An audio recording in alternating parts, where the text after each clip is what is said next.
Good morning. Good morning. Good morning. Good morning. Hope you guys are well.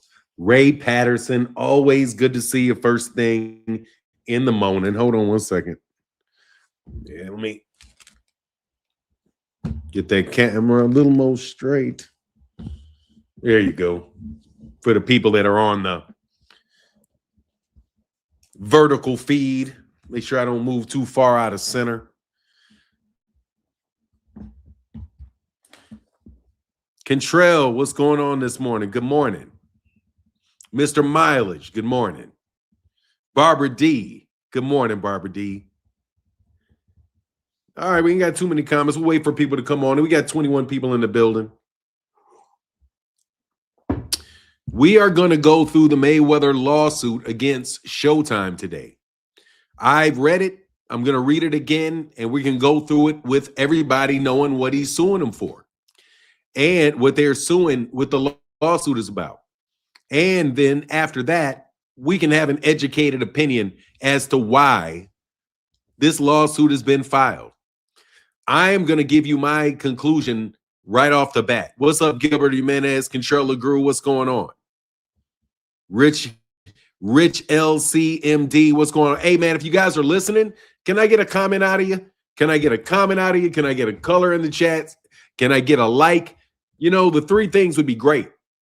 Comments, man, just say what's up if you're there. If you got a second, just say what's up, man. Let me get the comment, man. Get a little interaction at you, man. Ice in Italy getting beat up at the Olympics. I didn't see that, man. I can't say I saw that, man. I did not see that. Ice is getting beat up at the Olympics. Congratulations to the Seattle Seahawks. I fell asleep on the game. Next football season will be supporting my Bears. Very tough next year. What up, Richard? What's up, Richie LC MD? How you feeling, brother? How you feeling? Let's go over this lawsuit, man. We're going to wait till we get like 100 people, 200 people in the building before we go into the lawsuit and we read what Mayweather's accusing this guy accusing Showtime of. I have to tell you, man, that I have my opinion of this lawsuit, which is that it's done and it has several effects. I don't want to confuse the purpose with the effects. So I'll just talk about the effects and not assign any purpose to it or any intention to it. But this is a very bad look for the PBC going into the first fight card that they're having this year. This is very badly timed publicity for Floyd Mayweather to try to take all the attention away from the Keith Thurman Fundora fight by filing this lawsuit. It is also meant, I do believe, to counteract all of the other lawsuits and the accusations on Floyd Mayweather Jr. as to the debts that are owed by Floyd Mayweather Jr. to other people. What's good, Alex Smith? Adrian Bronner responded to it. Keith Thurman responded to it. Obviously, the naysayers of the PBC had something to say about it because Floyd is obviously the biggest name that there was with the PBC. So these accusations to be made by Floyd Mayweather Jr. are very, very significant. You know what I mean? Floyd said, I'm not going down with the ship. The ship is going down with me. Floyd is an interesting cat, man. Very interesting cat. What's up? What's going on, Vi Ferrer? Good morning to Fanan and the entire chat. I'm looking forward to hearing your thoughts on this lawsuit. Well, yeah, we're going to review the lawsuit. We're going to go through the lawsuit in a second. Wait for some cats to come on into the building, though. Thank y'all for chopping it up with me. Thank y'all for chopping it up with me. A la Nino Brown. Yeah, exactly, bro. He said he's not going down with the ship. The ship's going down with him. You know what I mean? He's dragging if he's going down, he's taking everybody down with him. He says he's suing everybody. He's snatching every dime out of everybody's pocket that he can get his hands in, if he possibly can get his hands in your pocket for your money. You know what I mean? Yes, you know what I'm saying? That's it. That's what he said he's gonna do, bro. Guess, yeah. So anyway, man, Monday morning, after having taken a couple days off this, let's talk about some boxing real quick before we get into that. Man, shout out to my guy, Brandon Figueroa. Shout out to my guy, Brandon Figueroa, making them sick out there in London, making them sick out there in Liverpool, making Liverpool sick. Yes, sirree. You said, I love watching you, man. I literally wake up to watch your 2 full-hour videos. You be speaking. Hey, thank you, Magalon. Thank you, brother. I know Raymond Ford was happy. Yeah, I know he was. Because I thought Raymond Ford beat him I thought Raymond Ford beat him.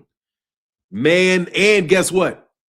He said, comeback pro. Yes, I turned that fight off, bro. Wow. Yeah, man, I did not watch that fight to the end.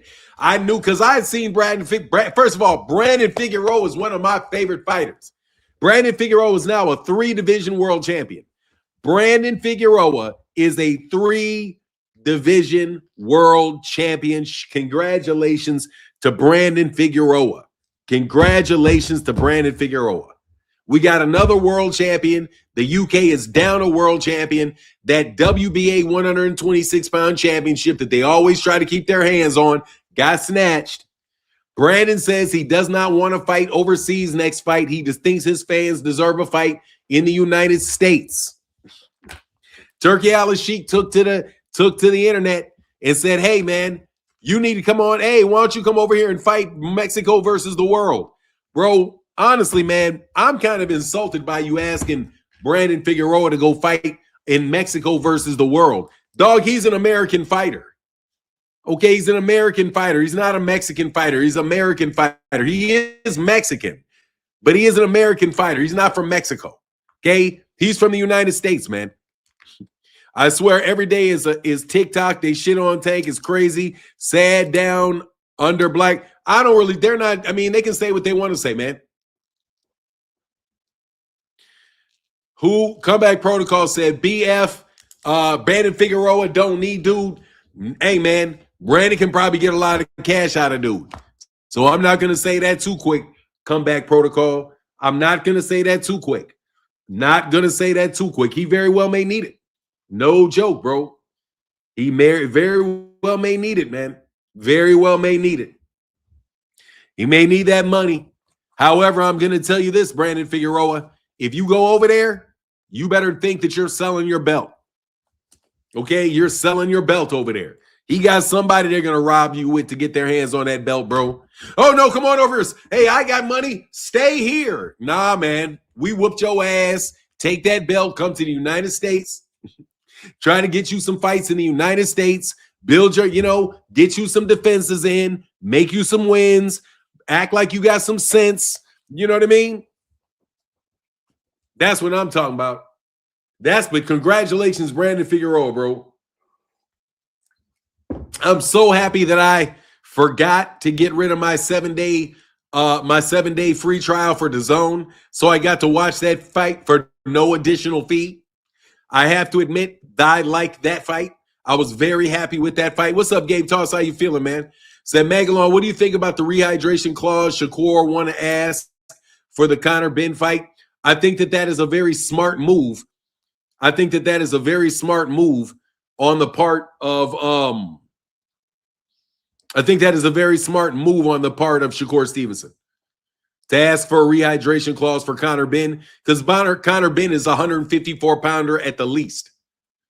He's going to want the fight at 147. Conor Ben is squeezing down to 147. Conor Ben is much too big for him. So really, I think it's a very polite way for Shakur Stevenson to say he doesn't want to fight that guy. And I have absolutely no problem whatsoever if he does not want to fight that guy. I don't have a problem with it. If he don't want to fight him, I get it. Because that seriously, man, American champions should be able to fight and defend their championships in the United States. And if Shakur Stevenson were to fight Conor Ben, Shakur Stevenson would have to go over to the UK to do that. You know what I mean? So no, I say on a couple fronts, I don't think you really have to worry too much about Shakur Stevenson fighting Conor Benn. But you know, it is what it is. We'll see what happens. I think Shakur Stevenson should have paid that $100,000 because it seems like he made around $7 million for that fight. That's what they're saying. Well, that's what the math is.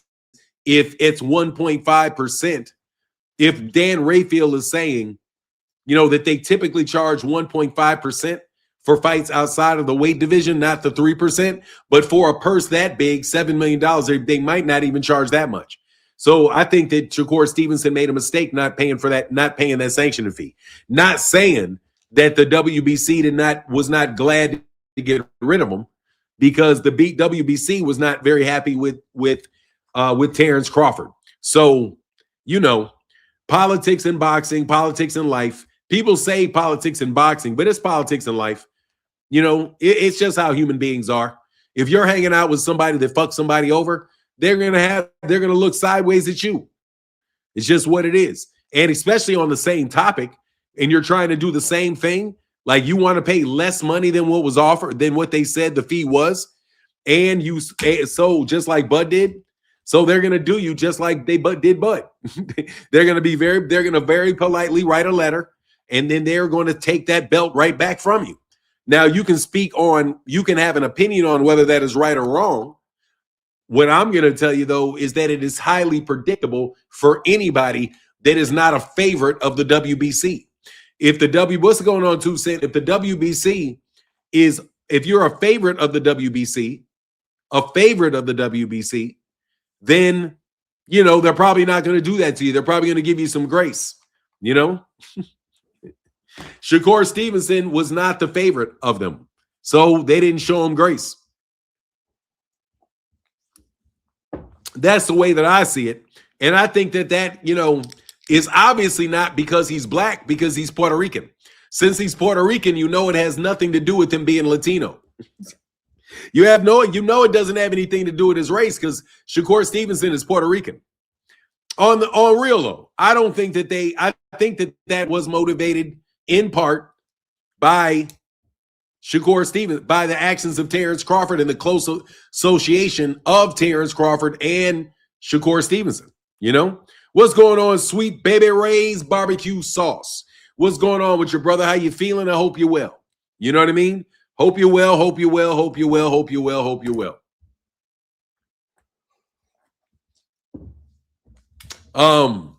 But when it's tank and rehydration clauses, yeah. Well, look, man, Tank is not the first person to ever do rehydration clauses. He's not. All right. Sweet Baby Ray. Oh, thank you. You say I'm a girl. Okay, I gotta say barbecue sauce. That's because I didn't want to call you Sweet. What's up, Sweet Baby? I just call you Sweet Baby Ray. What's going on, Sweet Baby Ray? All right, that's what's up. Marcus the Villain. Good morning, sir. Good morning, sir. Good morning, sir. Good morning, sir. Yeah, I wouldn't put too much into that, though. So, look, man, we'll wait till we get 200 people in here. It should be, a couple more minutes. People know the belts are political. Why do they get mad when the belts start politicking? Well, they don't get mad. They use that as an excuse, 2 Cent. That is an excuse that works in the media, so they pull it out of the media handbag. The media seems like they know all of the rules by the WBC and the IBF. They know the rules up and down. But then when it is time to say, you can't tell me that is not wrong. Yes, I can tell you that that's not wrong. If you're the WBC champion, you are defending carrying the WBC belt. You are the WBC champion. You can fight as the WBC champion in another weight class. And it's called a non-title fight. And you have to get permission for a non-title fight. Most non-title fights are when you don't fight in your weight class. But the media knows that. It's just a matter of whether or not they're going to it's just a matter of whether or not they're going to whether or not they're going to take issue with it. Dean by any means is on the same time as you. Okay, That's what's up. I mean, Dean by any means can have their own channel, bro. I'm not tripping on anybody doing stuff like that. Barbara, you're not speaking this morning. But anyway, man, look, I'm gonna get into this. Give me 1 second. I thought the halftime was. Oh, I love the hate. Oh, the Super Bowl halftime. I love the Super Bowl halftime. Loved the Super Bowl halftime, bro. Loved it. I thought that was terrific, man. I don't know what the big deal was. I have no idea what the big deal was. No idea what the big deal was. As far as the fight, as far as why wouldn't Bad Bunny? I was happy I was happy that it wasn't in English. Quite honestly. Quite happy that it wasn't in English. I'm going to take this down. Quite happy that it wasn't in English. Anyway, man, I'm going to go through this. Give me a second. I'm going to go through this lawsuit.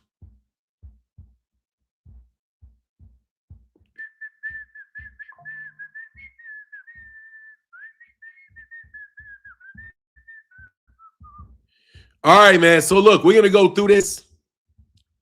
Think you guys can see it. I want to read it on the screen. All right, so we're going to go into what this all is about so we don't have to guess, okay? This action seeks to recover hundreds of millions of dollars in misappropriated funds, damage resulting from a long time and elaborate scheme of financial fraud, breaches of fiduciary duty, and conspiracy orchestrated by Floyd J. Mayweather, plaintiff, or Mayweather, former manager and advisor, Al Heyman, with the knowing and substantial participation and aid of defendants, Showtime Networks, and Stephen Espinosa, among others. Defendants Showtime and Espinosa. Then Showtime Sports played a critical role in facilitating this misconduct. It is alleged that they diverted funds intended for Mayweather's accounts controlled by Heyman or his agents, claimed that critical financial records for Mayweather's biggest fights were lost or inaccessible, and failed to provide transparency despite clear contractual obligations and repeat requests for accounting. By wiring fight proceeds to accounts not directly accessible by Mayweather, such as an account at First Security Bank in Nevada held by counsel retained by Heyman, and by later asserting defenses like statute of limitations while key documents were missing, Showtime and Espinosa enabled Heyman's scheme and stymied Mayweather's effort to uncover the truth. As a result of the scheme, Mayweather has suffered enormous financial harm. From his reported $1.2 billion in career purses, of at least $340 million is missing and unaccounted for. Conservative investment of those funds, which Floyd would never do, would likely have made a sum worth several billion today. In addition, Mayweather alleges that Showtime still owes him $20 million for the Berto fight, a payout that was supposed to come from the proceeds of the Pacquiao fight. Mayweather brings this action to hold Showtime and Espinosa accountable for aiding and abetting Heyman's breach of duty, for participating in conspiracy to fraud him, and for the direct wrong conversion and unjust enrichment. He seeks not only return of his misappropriated funds, but also punitive damages to punish defendants' willful and malicious conduct and to deter similar misconduct in the future. All right, well, look, first of all, that's the first part. Let me make my comments on the first part, bro. Fanan, a news story getting sued. And yeah, I saw that. That's this. Yeah, Thrill, I saw that. You're talking about this. Let me do something for 1 second. Yeah, he's getting sued in New York City for here, I'll tell you. ASCAS, come on in.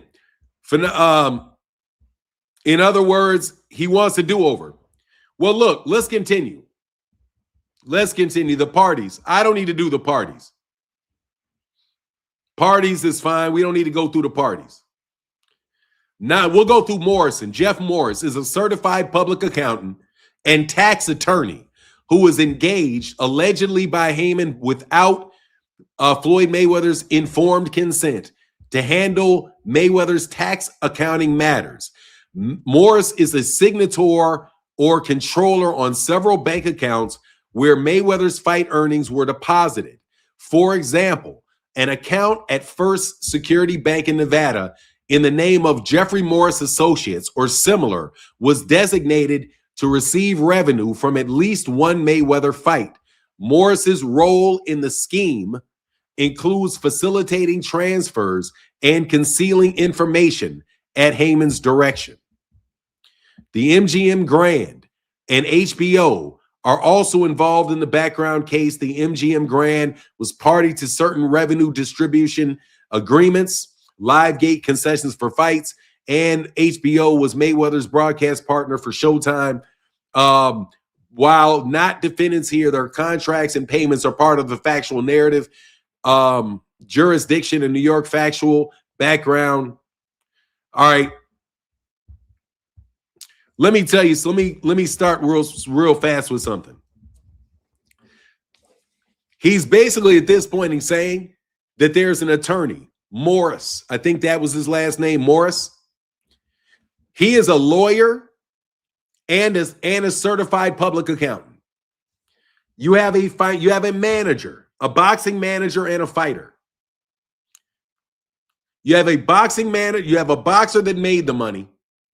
You have a manager that is overseeing his finances. And then you have somebody that reports to the manager that is a lawyer that is familiar with contracts and probably all these and a lot of stuff that Floyd Mayweather, that Al Heyman is not familiar with. And he is a certified public accountant. Being a certified public accountant means that your license is on the line. If you are, and your responsibility is to keep track of large sums of money. I don't think that Floyd Mayweather it was not reasonable to think for Floyd Mayweather to think that Al Heyman did not have anybody that worked for him. When you have the PBC and you have that many transactions that are taking place on the part of Floyd Mayweather.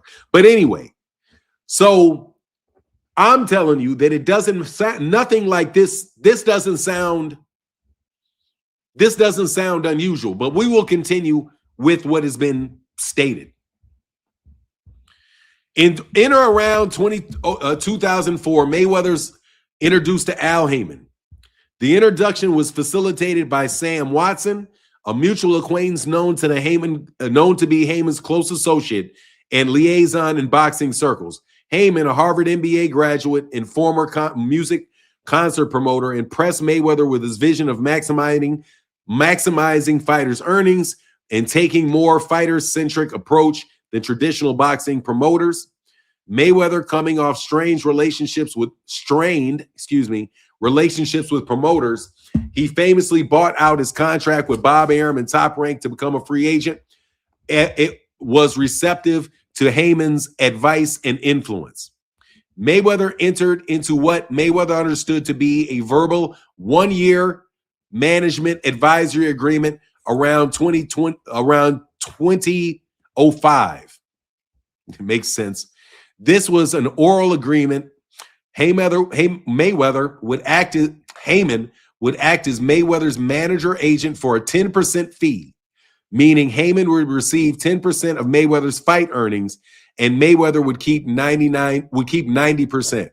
The split was noticeably favorable to the standard manager fee, often 33% in boxing. Mayweather has credited this unconventional deal structure with revolutionizing boxer management relationships, stating that it changed boxing management forever by empowering the fighter. After the one-year term lapsed, no new written agreement was signed, yet Heyman continued the same role for the next 15 plus years. Here's the thing. That deal was not 1 year. I can tell you right now that deal was not 1 year. Because it's not written. And you continue to work. Once you continue to work, you, by your actions, imply that the deal did not end. Because you continued to allowed him to do his job, and because you spoke out in public and said that he was your advisor, that he was your manager, and you did so long after 2005. You did 12 years after 2006. Floyd Mayweather Jr. knew fully well that this verbal agreement continued. But let's go. After Heyman continued in the same role for the next 15 years, Heyman's at time represented to Mayweather's and others that he never took a dollar from Floyd. Perhaps beyond token amounts, even claiming he provided his services out of loyalty or friendship.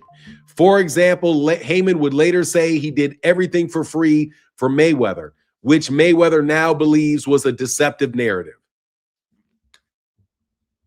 I want you guys to ask me a question. Answer a question for me. Do you really believe Floyd Mayweather thought that Al Heyman was worked for him for 15 plus years for free? He might have meant I never stole any money from Floyd. Not that I never was paid any money from Floyd. I never stole Floyd.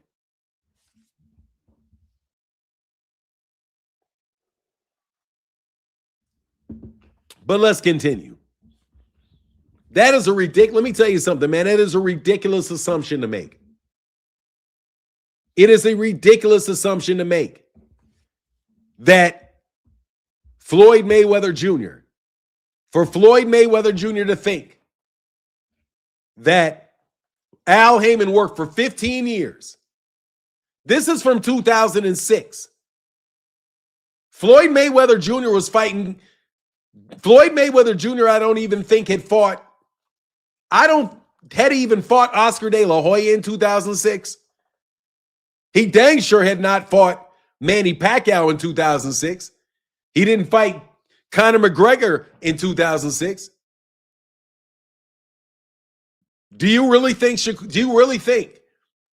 that Floyd Mayweather Jr. thought Al Heyman was working for free?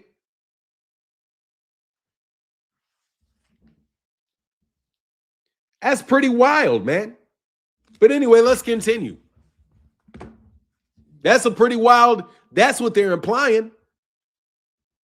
And I mean, that's pretty interesting. I don't know any relationship where I'm publicly calling somebody my manager, my partner, my business partner, but you don't think he's getting paid anything?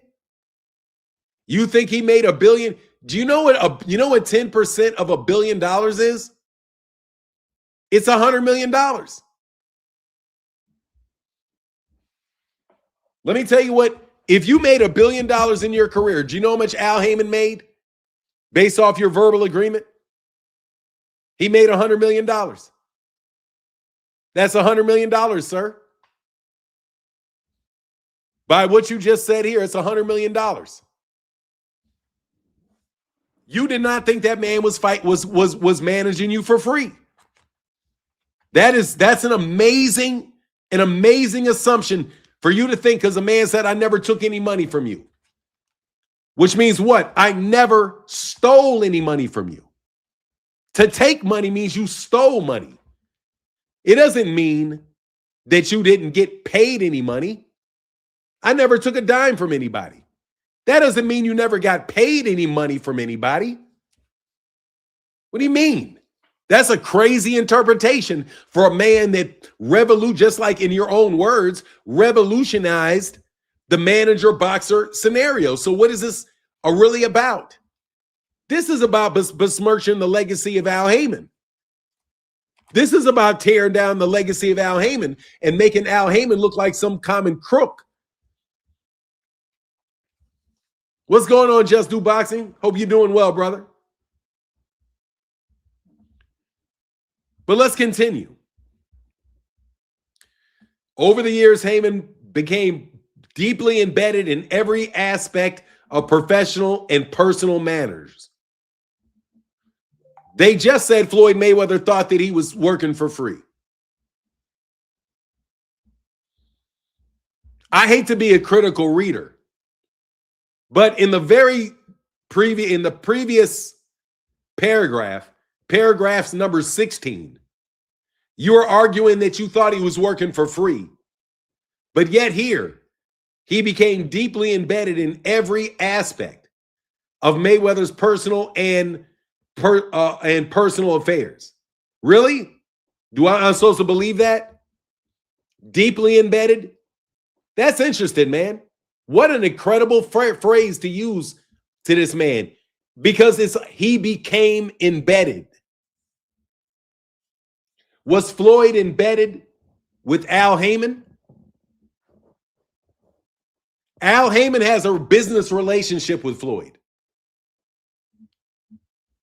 He became embedded. That's kind of like, that's such a negative way to state that. But anyway, he became embedded. That implies he had the intention.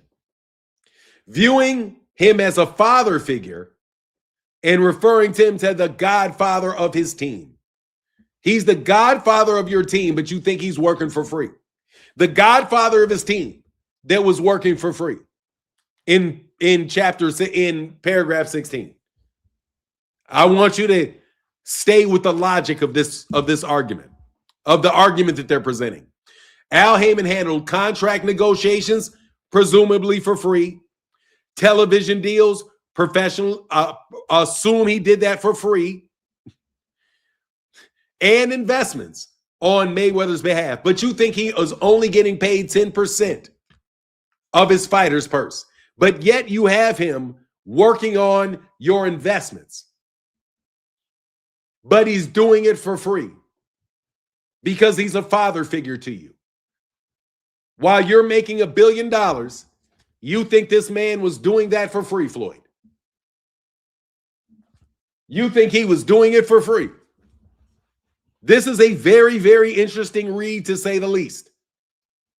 We don't have to go even to whether or not at this point, but we will.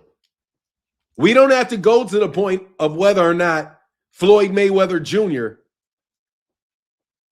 Al Heyman stole from him because he had a duty.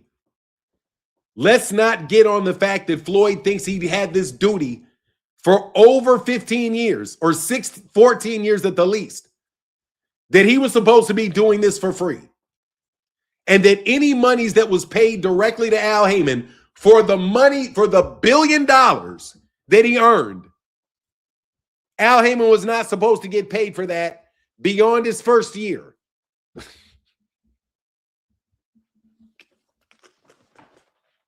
I mean, do you hear this? Are you thinking about this, bro? Are you thinking about what this man is saying here? That's pretty interesting. I think that is a stretch. I think that is a stretch to say the least. That you would think that this man that is deeply embedded in all of your financial affairs, that revolutionized the manager-fighter relationship, manager-advisor relationship, was doing all of this and did not deserve payment beyond your fight person your first year, and only 10% of that. And that at the end of that first year, that contract expired, or that the terms of it continued as is, even though you added additional duties to it. But yet we were never supposed to assume that you did not make any additional verbal agreements. Bro, that's a stretch to say the least. That accusation is kind of out there, man. Al Heyman is stupid, is what you're saying. You thought Al Heyman was stupid. I get it. You thought Al Heyman was stupid. You thought Al Heyman was going to was going to advise you and all of your, what do they call it? They call it your contract negotiations, your television deals, your sponsorships, and your personal expenditures and investments, even personal expenditures and investments, which means what?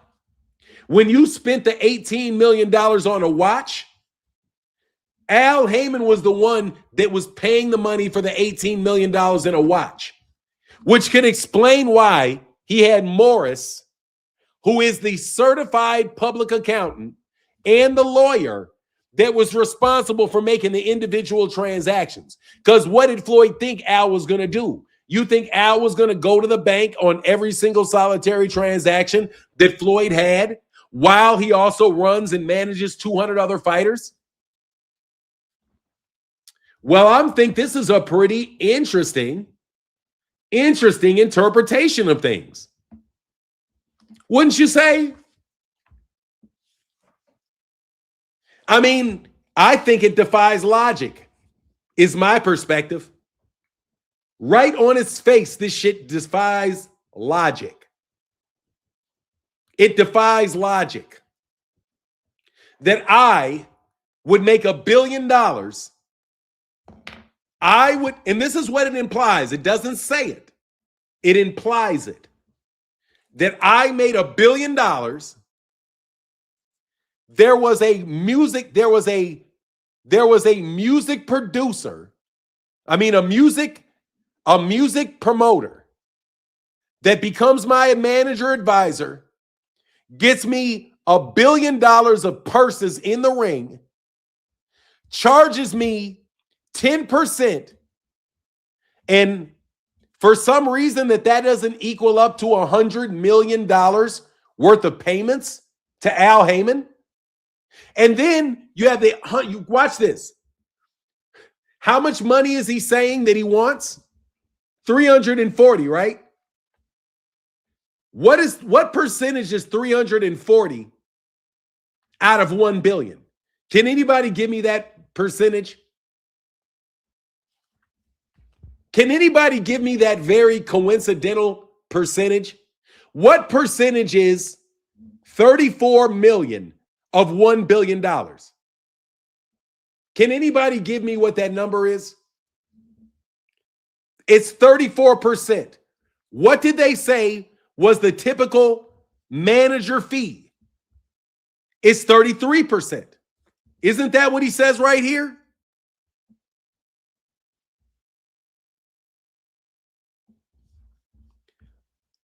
Noticeably, this split was notably favorable because of what? Because compared to the standard manager fee, often 33%. He is actually suing, and the monetary value he's looking for is almost exactly that number. They're trying to recover the management portion of the $1 billion that he had. And he's going to look at all the expenses associated with the portion that usually goes through to the management. 10% is what Al Heyman charged. 33% is what they're looking forward to recover. By claiming that Al Heyman wasn't due anything other than the 5%, than the 10% of the fee in 2005. That's what they're implying. That's ridiculous. I don't believe those numbers are coincidental at all. I think that that's what they hope to recover. They want to recover. His new management is looking and aiming at recovering the management fees for the $1 billion of money that was earned. However, this man, Al Heyman, was responsible for the personal expenditures of Floyd Mayweather Jr. But let's continue. I don't think you're going to get a better analysis of this lawsuit anywhere than here. Let me toot my own horn real quick and say, let's take a break. Put some color in the chat. So I know y'all been listening to cats that act like they know what they're talking about, but they really don't know what they're talking about. They don't know how to read these things. Right here in the summary, I know everything that I need to know about this case. When they go into all of the other details in the secrecy and all of that, we'll get into that. But that's standard course of business for Al Haymon. That's how Al Haymon was doing business in the 1980s with fax machines and cell phones, landlines. He's a 70-year-old man. These people try to make it look in this claim that Al Haymon was purposely trying to evade detection because he doesn't because he's not posting his contracts on TikTok. He's doing business the way he's always done business. And he's somebody that hired, let me tell you who he hired, a certified public accountant and a lawyer. Guess what the certified public accountant has to do? The certified public accountant is the one that has to file the taxes. The certified public accountant is the one that has to file the taxes. They're the ones that have to process the money. Anyway, let's continue. Yeah, exactly. The new management is looking for the management fee from Al Haymon after the man had a stroke and is incapacitated. So they're looking to recoup all the money that they got for the management that would have been paid out in management fees. They're claiming was really misappropriated funds. Dog, I'm not trying to hear shit from a man with an $18 million watch. I'm not trying to. Who do you think paid the $18 million, paid for the $18 million watch? What account do you think the $18 million watch got paid out of? It got, and do you not think that people may be wanting to avoid taxes? But anyway, let's continue.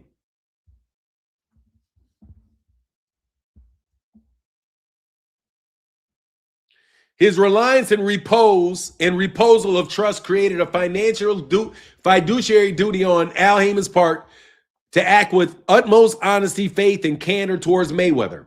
Under California law, such duties arise when one person is in a position of trust and confidence and exercise dominance or influence over the other. Mayweather's relationship with Haymon squarely fits in the definition.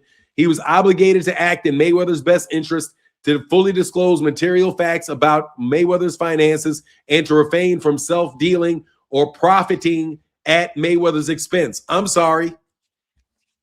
That is not, he can profit at Mayweather's expense. He absolutely can. If he works for him as a manager and you have to pay a manager's fee, you can profit there because he's the one that has to pay the money. So what they determine to be at Mayweather's expense, that's a very loose term. Self-dealing, that makes sense. If you are responsible and you're not supposed to make money off of that, but out of it, especially if people that have verbal agreements. Anyway, let's continue. He does have a fiduciary duty, even though these guys are claiming up here that he doesn't have one, I guess, because he's saying that they had a verbal contract and he thought he was working for free. Significantly, despite handling vast sums of Mayweather's money over many years, Haymon never instituted transparent reporting or independent oversight. No formal accounting systems were provided to Mayweather. Financial records were tightly controlled by Haymon and his chosen confidants. When questions arose, Haymon often provided reassurances without documentation, and Mayweather, given his trust, often accepted those explanations. So let's go over this again. Floyd thought called this man whose job it was to tell him how much money it had, where his money is, and all of that. Floyd picked up a phone call, called him, and got answers to his questions. Haymon often provided reassurances without documentation.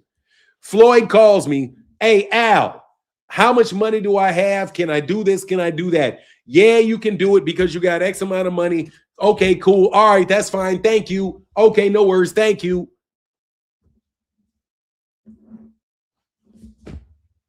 It was Al Heyman's job to sit Floyd Mayweather down and make him look at spreadsheets and read every bit of that. And it's not any of Floyd Mayweather's responsibility to go to Al Heyman and back up that documentation himself because he relied on him. Exactly. When you hire people to manage your money, that's what people do. Lack of oversight set the stage for the concealed scheme described below. Financial schemes. Over approximately 2 decades of managing Mayweather, Heyman engaged in a pattern of financial manipulation and self-dealing behind Mayweather's back. The scheme included inter alia means among other things. The scheme included inter alia, or among other things, diverting portions of Mayweather's fight earnings under false pretenses that Heyman then kept or controlled, routing fight revenues to secret accounts that Mayweather did not know about or have access to. That is, I don't like this. Secret accounts that Mayweather did not know or have, that is redundant and salacious. Secret from who? Did Floyd Mayweather ever ask what the specific account numbers were? Into secret accounts that Mayweather did not know about. This sounds like Floyd wrote this shit. Why? First of all, if it's a secret account, nobody knows about it, obviously. If you know about it, how did you find out about it? It must not be secret. But Floyd did not know about it. That doesn't mean it's secret. It just means that Floyd is not paying attention to the details of his finances, and that there's large amounts of transactions taking place for Floyd Mayweather Jr. and Floyd Mayweather Jr. is not responsible for actually executing. Like when he transfers $1 million or $18 million to buy a watch. Who do you think is going to record the transaction and be responsible for moving that $18 million? Maybe they moved it out of Floyd Mayweather Jr.'s account into the bank account of his lawyer and accountant, so that the lawyer and accountant could track where the money went to and then have records of that transaction. Now, should they all have records of the transactions for Floyd Mayweather Jr.? Yes, they should. But that doesn't mean that the account is secret. Paying himself and associates large sums of money from Mayweather's funds without authorization. If Floyd Mayweather Jr. told them to set up the accounts and manage the accounts and take payments out of the account, that's a matter of somebody's words whether or not it was authorized for them to pay themselves out of that or not. But once again, Floyd Mayweather Jr. knows full well that there's at least a 10% fee on all of his fight transactions, so he should have expected a large transaction to come out, like $1 billion worth of transactions. And just because your manager is getting paid 10%, that doesn't mean that you also aren't going to get charged for the lawyers and the accounting fees outside of that. You know why? Because they could have had an a la carte agreement. But again, he's dealing in verbal agreements and not having this stuff documented. Floyd again said, "This is the godfather of my family. This is the guy." That's how Floyd wanted to handle it. I personally think these guys ain't tracking a lot of this stuff in paperwork because they don't want to have the IRS on top of them. But we'll keep going. D, concealing or altering documentation to cover up these accusations. That's a serious accusation. Al Heyman's conduct, as alleged, was a blatant breach of his fiduciary duties of loyalty, candor, and care owed to Mayweather. Each aspect of the scheme is detailed below. Bank records obtained recently by Mayweather's team. Bank records that were obtained recently by Mayweather's team showed a pattern of large transactions from above accounts to Al Heyman Development Incorporated or other Al Heyman-owned entities.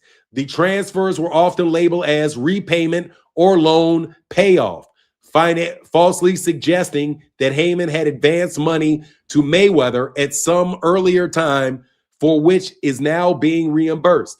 Repayment or loan payoff. We will see. He didn't sue Al Heyman, so we don't know whether or not there's going to be any discovery on this. This is a matter of discovery. But that's a fiduciary duty. That's what Floyd says, because Floyd doesn't have any of this shit in writing. Additionally, records show, oh no, I'm sorry, they do have the transactions, but they may not have the repayment or the loan conversations because Al Heyman is not a party to this.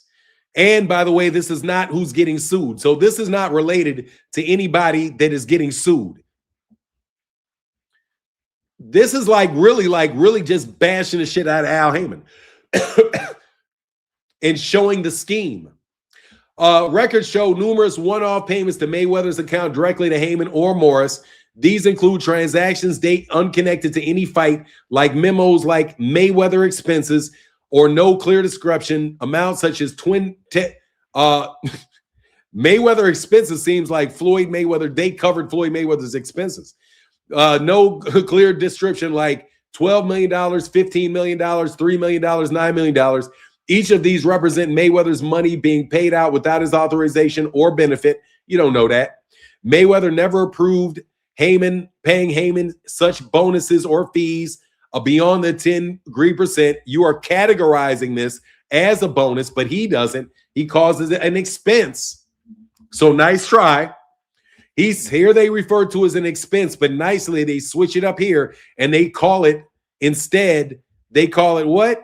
Bonuses. Such bonuses or fees beyond the 10%. But they didn't say that. If Mayweather has expenses like an $18 million watch, like a plane that Floyd has to get, it could be called an expense. And it seems like they got all kind of shit here to avoid taxes. So who knows? Mayweather never approved Heyman paying such bonuses or fees beyond the agreed 10%. Bro, if you pay a fee to to Al Heyman of 10% for his work, that's just for his work. If he and these guys have a system by which they have to pay your bills and they have to cover your expenses, they're going to get reimbursed for your expenses. Your expenses are not included in the 10%. You're paying 10% just for Al Heyman. Al Heyman doesn't, any type of other money that you spend, any other type of shit that you do, you still got to pay for that.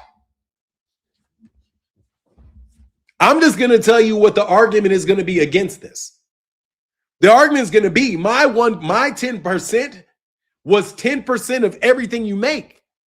Because you got me cutting deals for you, endorsement deals. You got me doing things like getting television deals. Dog, if you wanted me to make your fight in 2006 and I say I'm making 10% of what you make, and then you have me do these other things, I'm taking 10% of all these other deals that I get with you from as well.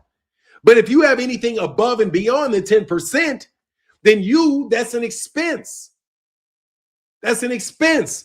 And he has an attorney, an independent attorney, and a CPA that are running a lot of the really big transactions. Dog, these are really big transactions.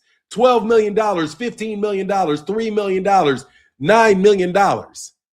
And those are exactly the type of purchases that Floyd Mayweather Jr. would make that would come across as Mayweather expenses. But they're claiming that this is bonuses or fees. What proof do you have that these were paid and that these were bonuses and these were not expenses? And what do you mean no clear description? What do you mean? It was for this expense? Man, that's a line item expense. So, hey, man, if you want to sue them, then you can sue them and get discovery of this. You have to go. If you don't sue Al Haymon, you don't get to actually get these expenses and pull these expenses out during discovery. See, this is why Al Haymon is not in this lawsuit. Because if they sue Al Haymon for this, they got to prove all this in something that's called discovery. Right now they can just tell this story without ever having to sue him. This shit, I'm telling you, this is what lawyers do to be tricky. This up there, they say it's called Mayweather expenses. But up here it says in chapter 20, in 21, it says Mayweather expenses. But if you go up to 17 or 16, that's what it says. Or 17, it says even personal expenditures and investments on behalf of Mayweather. Personal expenditures and investments on behalf of Mayweather. And down here in 21, they're talking about describing, oh, he never approved anything beyond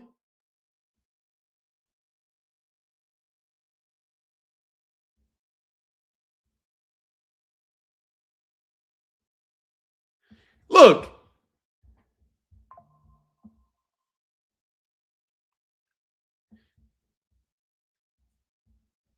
Bro, these are accusations. I'm telling you, I'm just poking holes.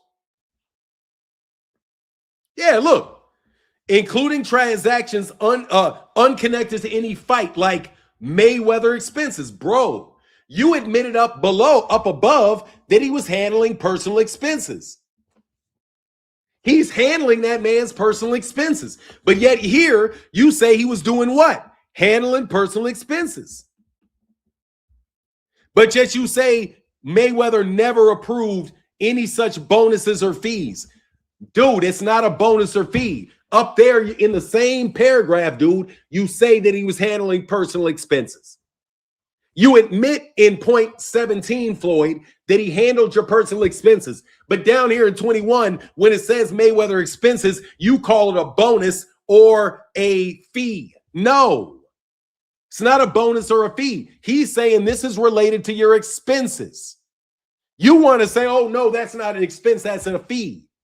Well, how would you know if you don't sue Al Haymon and you don't name Al Haymon as a party to this lawsuit?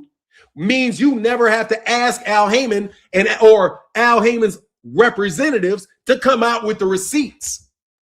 Because conveniently, you're suing Showtime and ESPN. I mean, Showtime and Steven Espinoza. You're suing Espinoza.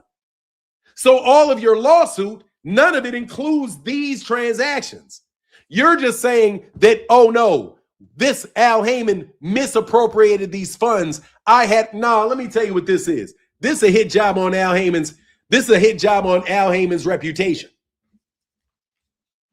This is a hit job on Al Haymon's reputation is what this is. These are just accusations that they're not asking Al Haymon to pay him back for. And because they're not claiming Al Haymon did anything, that means they don't have to prove any of this. Means they don't have to prove any of it. Very convenient. Very convenient.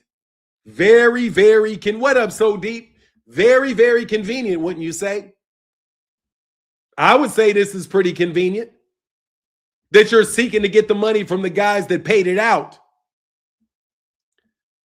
to get a do-over, but you're suing Al Haymon claiming that you didn't approve these fees, even though you said that it's labeled expenses, and you, in the very first paragraph of this lawsuit, admit that he was responsible for your personal expenditures.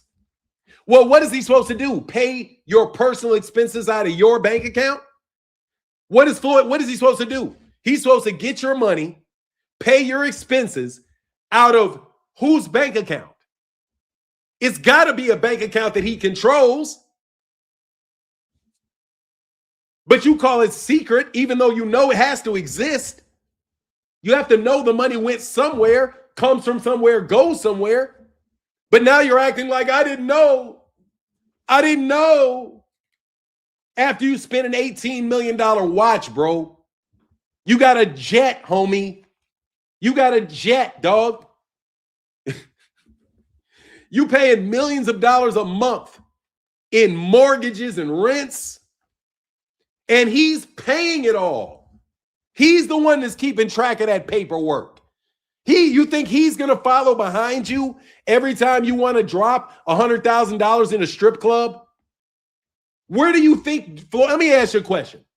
Where do you think Floyd would get stacks of cash like that?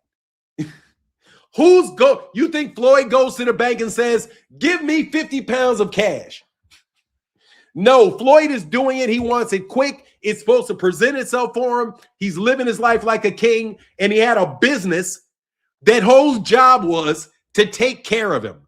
And he didn't want to read all that paperwork. He didn't want to do all that stuff. You didn't want to be the one that was balancing the checkbooks. You don't want to be the one that's paying the taxes. So now the guys that work for you are like, hey, we're trying to figure out where all your money went. Hey, man, we can't find a lot of your money. And so where's the contracts? Where's the relationships? And these guys are digging in, trying to get this guy's money. Man, Floyd Mayweather know damn well. You can tell exactly what was going on with the description of their relationship. Floyd did not want to handle all that money. He wanted Al Haymon to take care of everything. And he gave Al Haymon power of attorney over everything. And he agreed to pay, by his own admission, 10% to Al Haymon. That is $100 million off the cut.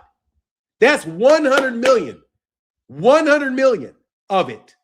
Then you have to say that you are carrying your own expenses, right? Because in order for him not to charge you 33%, guess what Al Haymon has to get out of? He has to put a lot of the cost on you. Let me tell you, I need an amen from people that know how business works. If the typical manager charges 33%, and that is fair market value, you know why that is? Because that manager has a lot of upfront costs. Yes, he does. Let me tell you how business works. In order for Al Haymon to reduce that management fee from 33% down to 10%, he had to put the costs on Floyd. Okay, I know you guys are just YouTube bots and you really don't understand what you're talking about when you read contracts or you read agreements. Brother, I do both, and I do both very, very well. Let me assure you that Floyd Mayweather Jr. admits in this that he doesn't have a case with Al Haymon because Floyd agreed to a 10% management fee only for Al Haymon and what Al Haymon's time was. That's his time. His time is 10%. Everything else is cost that Floyd must incur. If they're looking for $340 million, guess what they're looking for? They're looking for the standard management fee. They want to know what happened to the 33%. The 33% is in cost. Now, if you want to know where that could easily be explained there. Number one, he incurred 33% in cost related to management. Number two, he had a 10% fee for Al Haymon and his advice. Because that's the 10% advisory fee or the management fee, 10%. Advisor manager, 10%. He had him dealing in all kinds of different transactions, network deals. It's all by Floyd's own admission. Business-wise, this sounds like new management trying to say, take advantage of the fact that there's not a lot of clear documentation as to the expenses that Floyd Mayweather Jr. incurred. And they are trying to put off those expenses and get it out of Showtime and Steven Espinoza. Somebody, by the way, you know, is not going to pay this money because they're not elaborating on the scheme. They will elaborate on the scheme, but I'm telling you what they're going to say. That Steven Espinoza knew and should have known that Al Heyman was managing money incorrectly. Why? On face, why would you say that? Because Floyd is running around buying $18 million watches. Why in the world would why would Steven Espinoza believe that Floyd knew that Al Heyman was stealing from him? Anyway, this is a terrible case. I'm telling you, I'll rip a mud hole in this shit. There's going to be people that will rip a mud hole in this shit. This is ridiculous. You know full well, 10%. Right there. The answer is in the summary.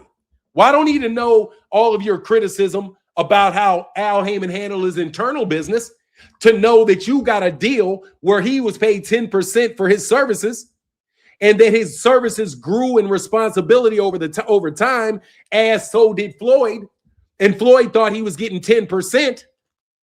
So that's $1 billion. And Floyd said it's $1 billion. 10% of $1 billion is $100 million. But if it wasn't 33%, which would have been what? $330 million. Where would the rest of the cost associated with that be? Floyd Mayweather Jr. has Mayweather Promotions. Floyd Mayweather Jr. had a promotional company that had expenses associated with it. Fighters and promises that he made. No, you guys are just trying to take care of a blinds. You guys are just really, honestly, this is just a I'll put it back up here. This is just a salacious attempt to run Al Heyman's name in the mud, clearly. And it's obviously an attempt to run Steven Espinoza's name in the mud, clearly, as they try to sign American fighters to the PBC to make it look like they're not trustworthy and they should not be allowed. You shouldn't trust them. You should go sign with somebody else. That's all this shit is. This is ludicrous what they're saying. And they're creating this narrative that everybody hears that Al Heyman is super secretive. Like, watch this.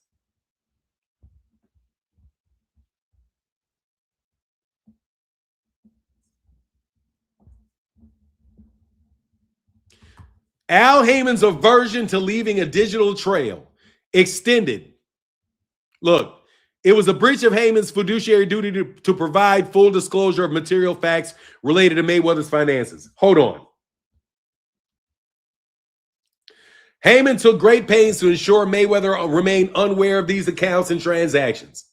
This corroborated by statements from insiders that only Heyman permitted Floyd to see what Heyman wanted him to see. He actively hid documentation. In one communication, Heyman directed Morris to send Floyd only the signature pages of contracts or forms with handwritten notes and explicitly said he doesn't want Floyd to see the documents.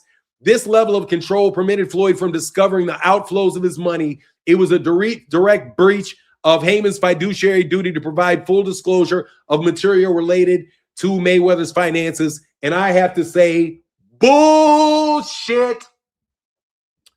Bullshit. Bullshit, bullshit, bullshit. Let's go through this bullshit. First of all, let's get rid of this statement. He took great pains to ensure Mayweather remained unaware of these transactions. Let's get rid of this. Let's just go to the sentence that mattered. Heyman directed Morris to send Floyd signature pages of contracts and forms with Heyman's handwritten notes. And explicitly, he doesn't want Floyd to see documents. It was a direct breach of Heyman's fiduciary duty for full disclosure of material facts related to Heyman's finances. Nice job, lawyer. That's called lawyer bullshit. Floyd Mayweather Jr. This is a communication between Al Heyman, who is the manager of Floyd Mayweather Jr.'s finances, to somebody that is reporting to Al Heyman. Al Heyman says, send the signature pages because I've already talked to Floyd. Floyd understands the deal. Send it to him.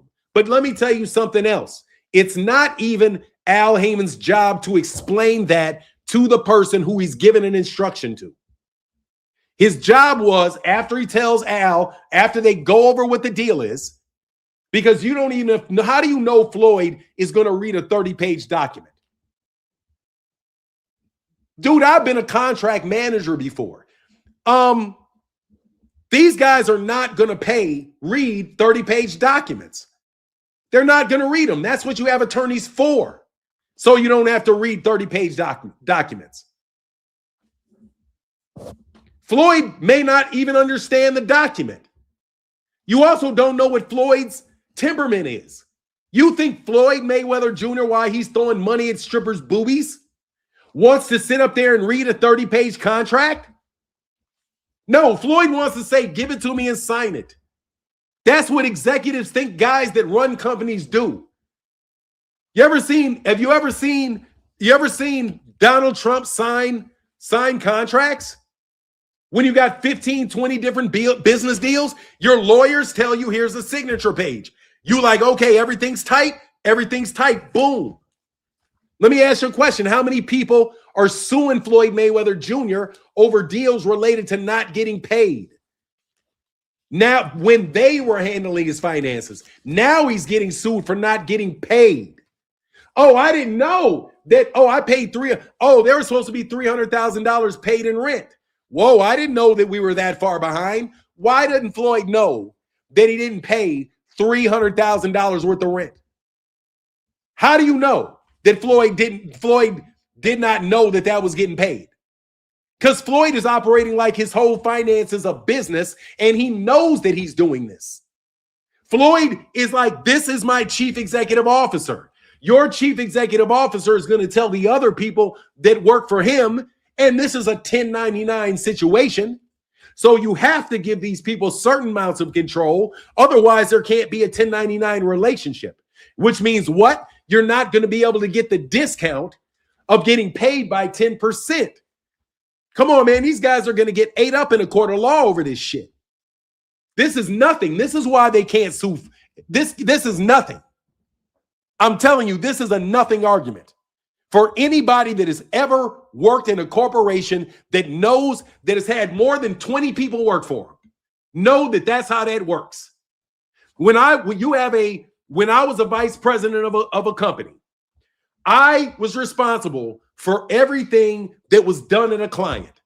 So when we signed off on a contract between the company and us, I signed those deals, every single solitary one of them. The CEO of the corporation didn't. The CEO of the corporation empowered me to do that. He's not the one paying the money and doing all of that. All you're doing is saying the usual business when you're dealing with $1 billion worth of money being spent. Because Floyd had a bunch of businesses. He has strip clubs.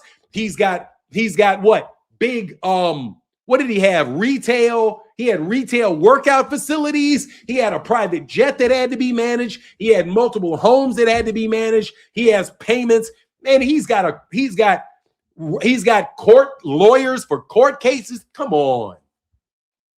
Y'all are going to try to play people like this is some little ass fucking business, and Floyd got taken advantage of somebody that ran his company, that even in this very same document was referred to as basically the godfather of his organization. But now I don't know. All this is plausible deniability. That's it. This is Floyd trying to establish plausible deniability for why this man got money problems, by trying to slander a business operation that he used to brag about. And this right here, I'm telling you, I wouldn't be surprised if Floyd Mayweather Jr. wasn't getting $10 million just to file this suit from somebody that wanted to destroy the PBC as competition. Because this is ridiculous. If you look in any business, this is how a business operates. But Floyd wants to have a business and then deal with subcontractors and have money getting paid out to subcontractors. Large amounts of money being paid out to your subcontractors. Let me ask you a question.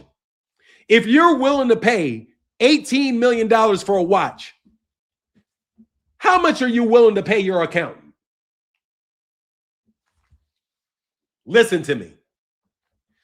If Floyd Mayweather Jr., I will eat his ass alive on the stand. If Floyd Mayweather Jr., do not tell me Floyd Mayweather Jr. would not pay a lawyer $10 million. The man has got an $18 million watch. Don't tell me that he would not pay somebody that type of money just to say he could pay that type of money. Now he wants to deny it? No, you have a pattern of spending $18 million on a watch. Why would I think for a second that you would not agree to exorbitant payments to Al Heyman and to these other people that work for you? Why would I think you wouldn't do that? Why? You're a billionaire. Don't people around billionaires make $19, $20 million? You're a billionaire. You wanted to live like a billionaire. You wanted to spend like a billionaire. But I'm not supposed to assume that your billionaire spending did not include payments to lawyers and accountants just because it doesn't seem like those are reasonable payments to be made for those services. Floyd, it's not reasonable to pay $18 million for a watch. It's not. And just because you paid it and it sounds stupid doesn't mean that somebody in your situation or with your pattern of spending wouldn't have done it. Get the fuck out of here. You could be tipping people $1 million for all I know. And what about the gambling losses? What about the gambling losses? How do we know you didn't lose $19 million in a gambling loss and pay it off in a reimbursement of $19 million, $18 million, $17 million? How do we know that you were not paying off your gambling debts with that money? How? How do we know that you did not try to make your gambling tax deductible, Floyd? I'll rip a mud hole in this bullshit. I'm telling you, I'll rip a mud hole in this shit. A mud hole in this shit. You talking about 18, 19, $20 million payments. You never post your losses. You never post your gambling losses. How do I know you were not investing in gambling on things, but you gambled it and you were like, all right, here, instead of paying in cash, look, do this job for me and we'll get you paid out this way. I pay this dude, he processes the money, he pays you, he gets his fee. That could come out in discovery, Floyd. That's why you're not suing Al Heyman. Let's get to the bottom. You ain't suing Al Heyman for that reason and that reason alone. Phenomenal Noob said, you ain't been wrong by none of these lawsuits that done came up. Nope, not one. Nope. Thank you for the $10 holler, brother. Man, y'all ain't as good as me. Let me be real. Y'all ain't as good as me. I need your support, bro, to continue this, for real. I do. Thank y'all for putting some color in that chat, bro. My man, Phenomenal Noob. Nah, for real. For real. Dog, I know business, homie. I'm not, you know how it goes. I really worked in corporations, bro. And you have a situation where everybody worked for Floyd as a 1099. Floyd acting like he didn't know this. He didn't know that. When I asked about my money, he didn't give me a detailed explanation. Dog, CEOs don't get to claim that shit, bro. That man talked to you on the phone. That man told you everything that was up, but you don't want to sue him. You don't want to sue him because you don't want him to get up there and tell you where all the money went.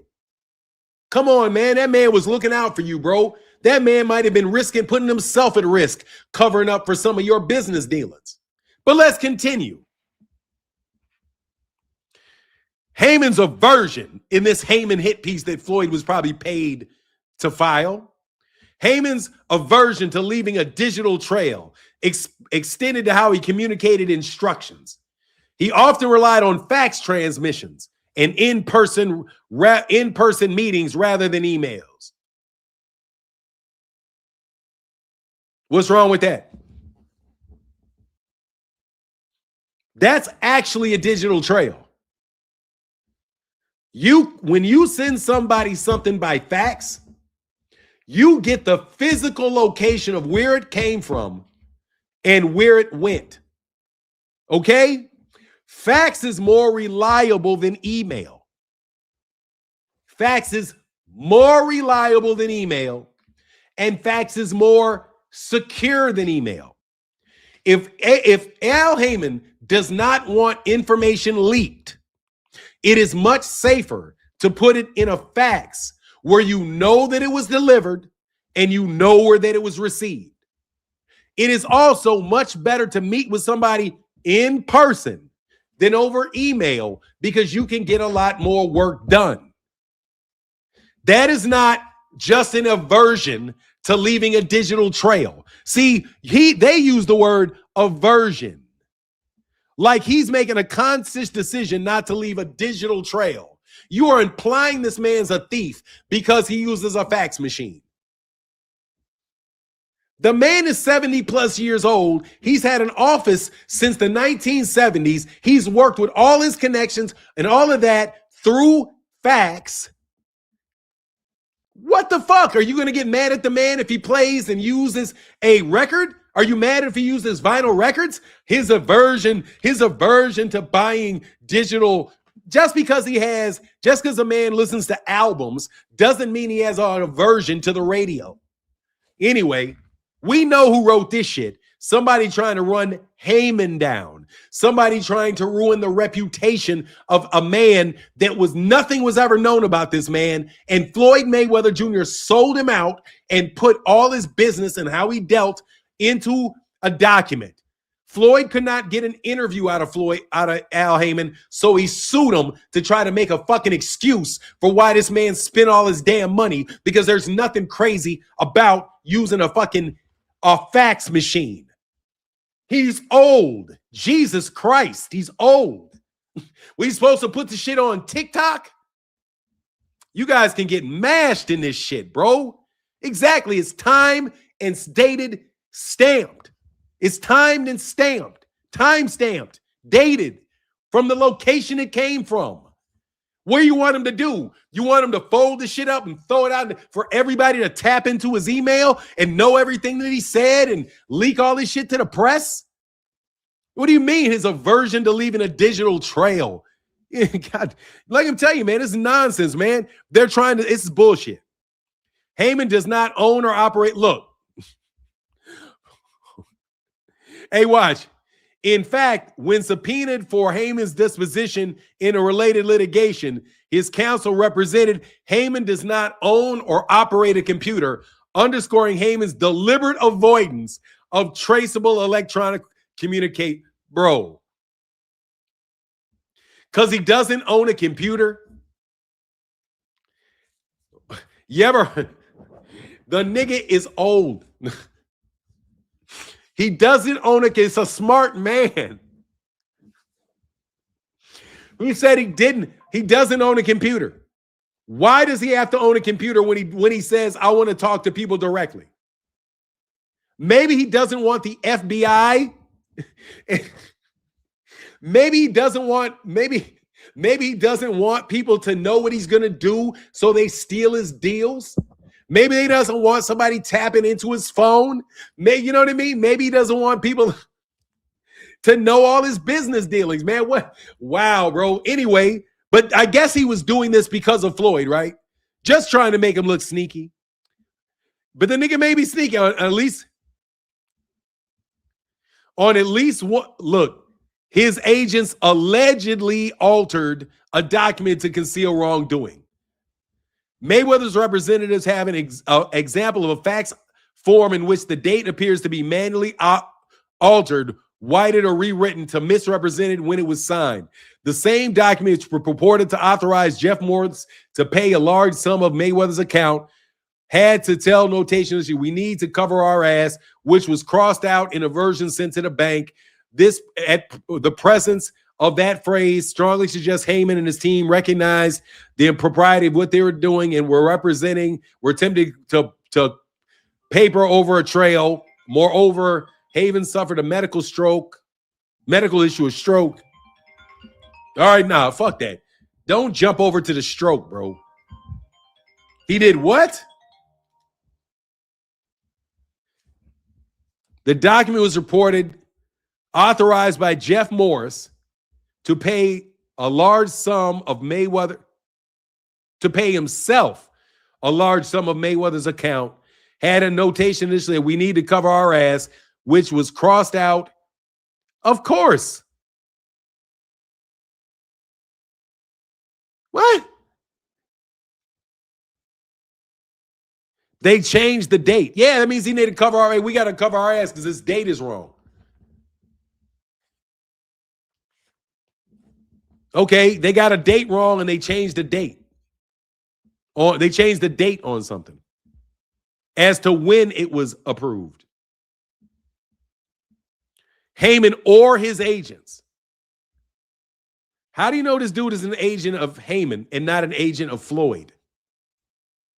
If Floyd has 1099s and Floyd signed a contract to work with that particular firm, that's why you gotta include Al Heyman on this, because you don't know what the relationship between Al Heyman and what between this guy Morris and Floyd is.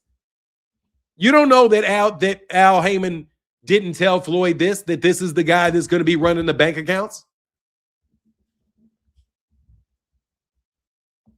And he could have made a mistake and not wanted to go back to Floyd.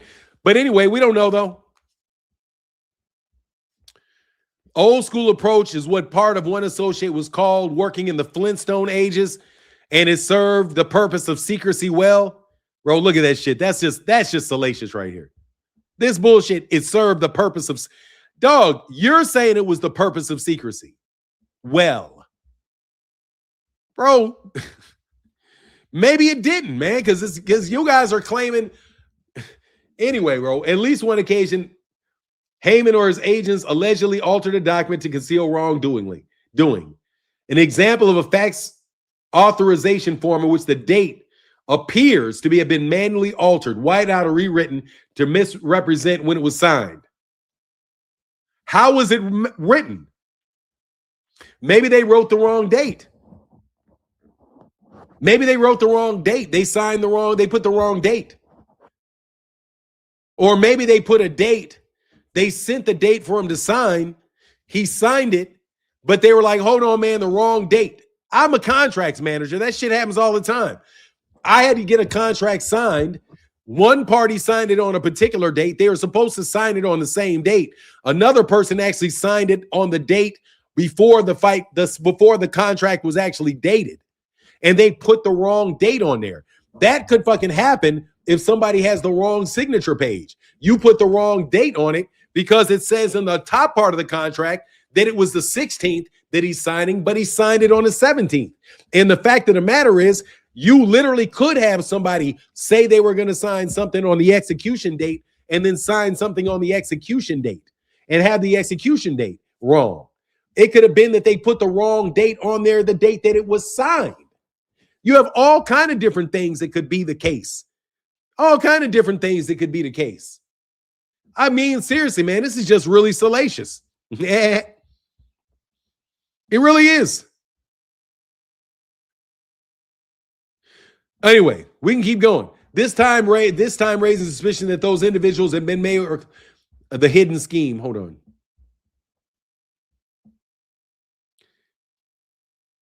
The presence of the phrase, watch this. Moreoverly, following Heyman suffering a medical issue, a stroke, in late 2023, there was a sudden exodus of key members of Mayweather's camp. 5 of Mayweather's longtime lawyers abruptly retired or withdrew from representation within a 3-month span. Yeah. Yeah. They don't want to work with Floyd. This raising suspicion that those individuals may have been aware or complicit in aspects of this hidden scheme and chose to distance themselves from Heyman was incapacitated and the situation risked exposure. Man, that's a huge leap. So when somebody that's been working, lawyers and people that have been working with Al Heyman for 30 years, Al Heyman has a stroke. You have a 1099 relationship with these people. They're not working with Al Heyman and they say, nah, I don't want to work with you, Floyd. They say, nah, Floyd, I don't want to work with you. I'm done. If Al Heyman's not working, I'm done. I'm retired.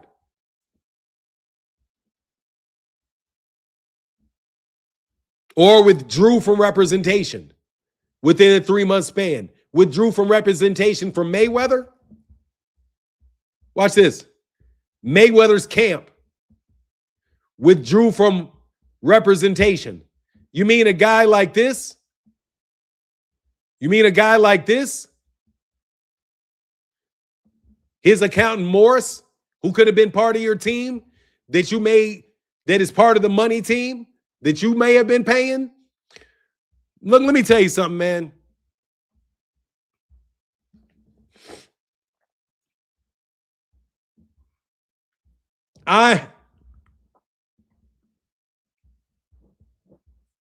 No, bro, I'm just not stupid, bro. Look, bro, you guys don't. Let me tell you something, the difference between me and you. Man, for a quick second, let me tell you the difference between me and you. I actually did this for a living. This is what I actually do. This is what I know. I know these people. I know this circumstance. That's why I can listen to these accusations and tell you Floyd Mayweather Jr. agreed to all of this. That's why Floyd cannot sue Al. Because Floyd Mayweather Jr. was the captain of Floyd Mayweather's ship. Period. Floyd had a team of people. Floyd didn't talk to everybody on his team. Floyd had Al Heyman being the godfather of his team, which meant what? Al Heyman was managing all of the different people for Floyd. And there's all kind of a cost associated with that. Al Heyman charged 10%, and then Floyd had to pay for the services, all the other services. Because Al was not upcharging him for all these services under the banner of Al Heyman's management company. I will debate any of you on this. I will debate any of you on this. You guys are a bunch of YouTube actors that are out here talking about this shit because it's a hot topic. You don't understand this. You don't have context for this. You don't. Much love in the chat. Hey, bro, thank y'all for putting some color. Thank you, Phenomenal Noob, for putting color in the chat. No, this is a hit piece on the PBC. Yes, it is.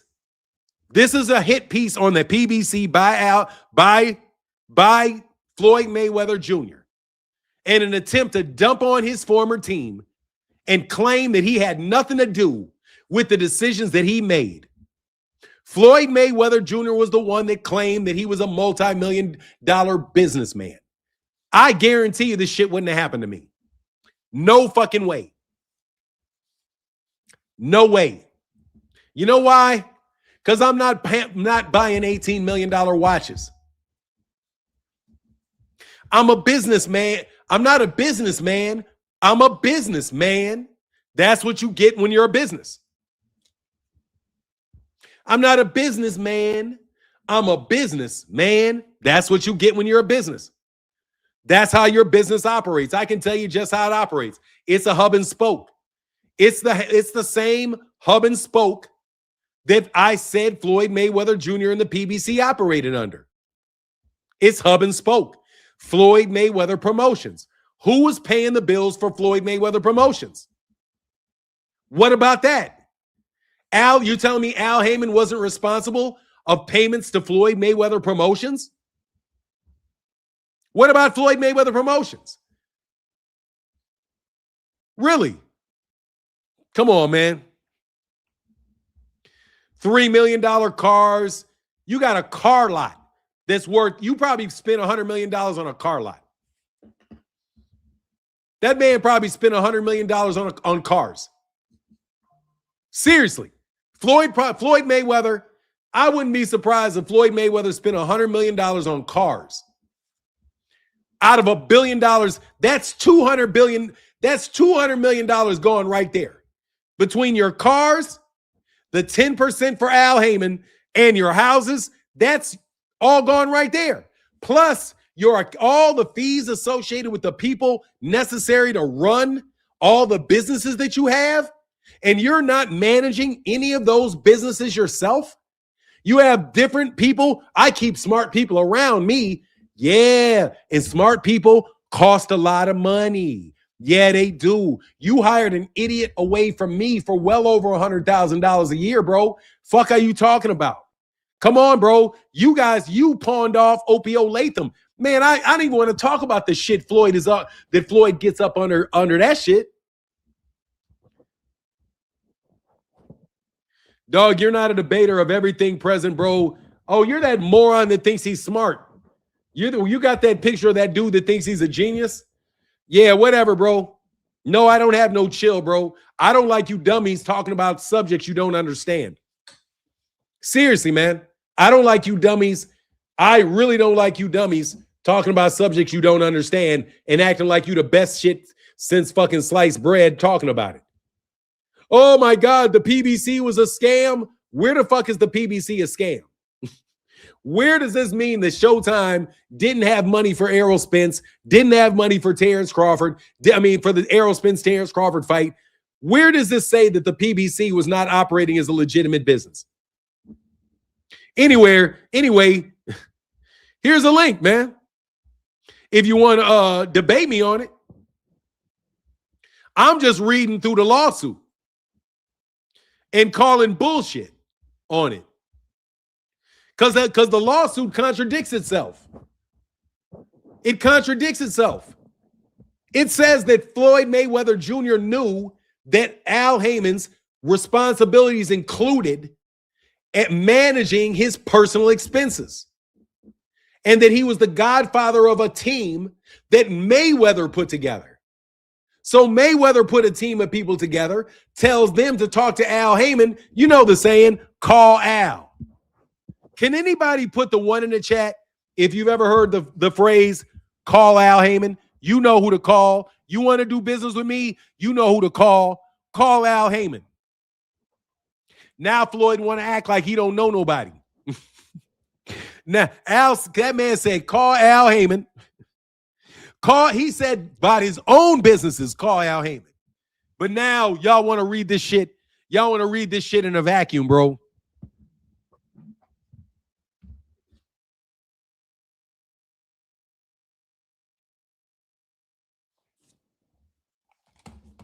Call Al. You remember that? That's why Al Haymon is not in this lawsuit. Can anybody understand now why Al Haymon is not named in this lawsuit? It's called discovery. It's the same. Let me tell you something. It's the same reason that Terrence Crawford would never sue anybody actually for accusing him of being on juice. He would never actually sue you unless he just wants to sue you to threaten you. Because you know what would happen? You would have, if anybody with enough money got sued for that shit, it would be called discovery. And then they would get to go through discovery and find out if Terrence Crawford ever cheated. I told you, once I busted out what I said about Vada, them niggas got caught up. But anyway, I think Vada's good now. Next, Floyd claiming memory. Oh, yeah, he gonna catch dementia or some shit soon. No. No. Let me tell you what he also knows. Floyd Mayweather Jr. was fucking with people that will get Floyd Mayweather's ass put underneath something. I dare you to sue him, Floyd. I dare you to sue him, dog. Mark, let me tell you something, man. There are people that Floyd Mayweather knows that he won't even look in the face, bro. On the real, That dude wouldn't even look eye to eye with certain people, bro, let alone sue people that connected him with them. Okay? Because they know Al Heyman is a family man. You know Al Heyman's a family man. You know Al Heyman's is a good guy. You know Al Heyman's got those connections. You know Al Heyman is connected to a lot of people that you guys don't want to start no shit with. So who do you pick on? You pick on Steven Espinoza to try to destroy the PBC.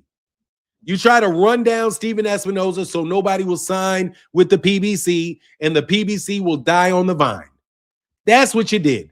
You're trying to ruin Steve. You're trying to blame everything that you claim Al Heyman did and put the responsibility on Steven Espinoza. Because Steven Espinoza knows Al Heyman. And since Steven Espinoza knows Al Heyman, that must mean that Steven Espinoza knew Al Heyman was stealing from him. That's your argument. And anybody with any common sense will say, no, first of all, Steven Espinoza worked for a publicly traded corporation. It's called Paramount Plus. Paramount Plus, Steven Espinoza was working as an agent of Paramount Plus. You're not even suing Paramount Plus. You're suing Showtime.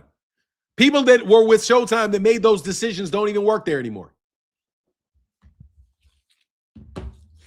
And you believe they should have known that you were not spending all that money recklessly and that the payment shouldn't go to Al Heyman and who they say when Al Heyman is the one that negotiated your entire deal?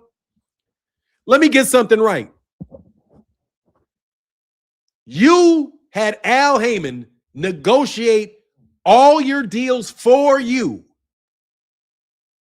All of them. But Steven Espinoza was not supposed to believe that you had knowledge of what Al Heyman was doing. Even though you're the one that said to do business with him, that's your guy. And everything that you ever deal, and every deal that Al Heyman negotiated with them on, a publicly traded corporation,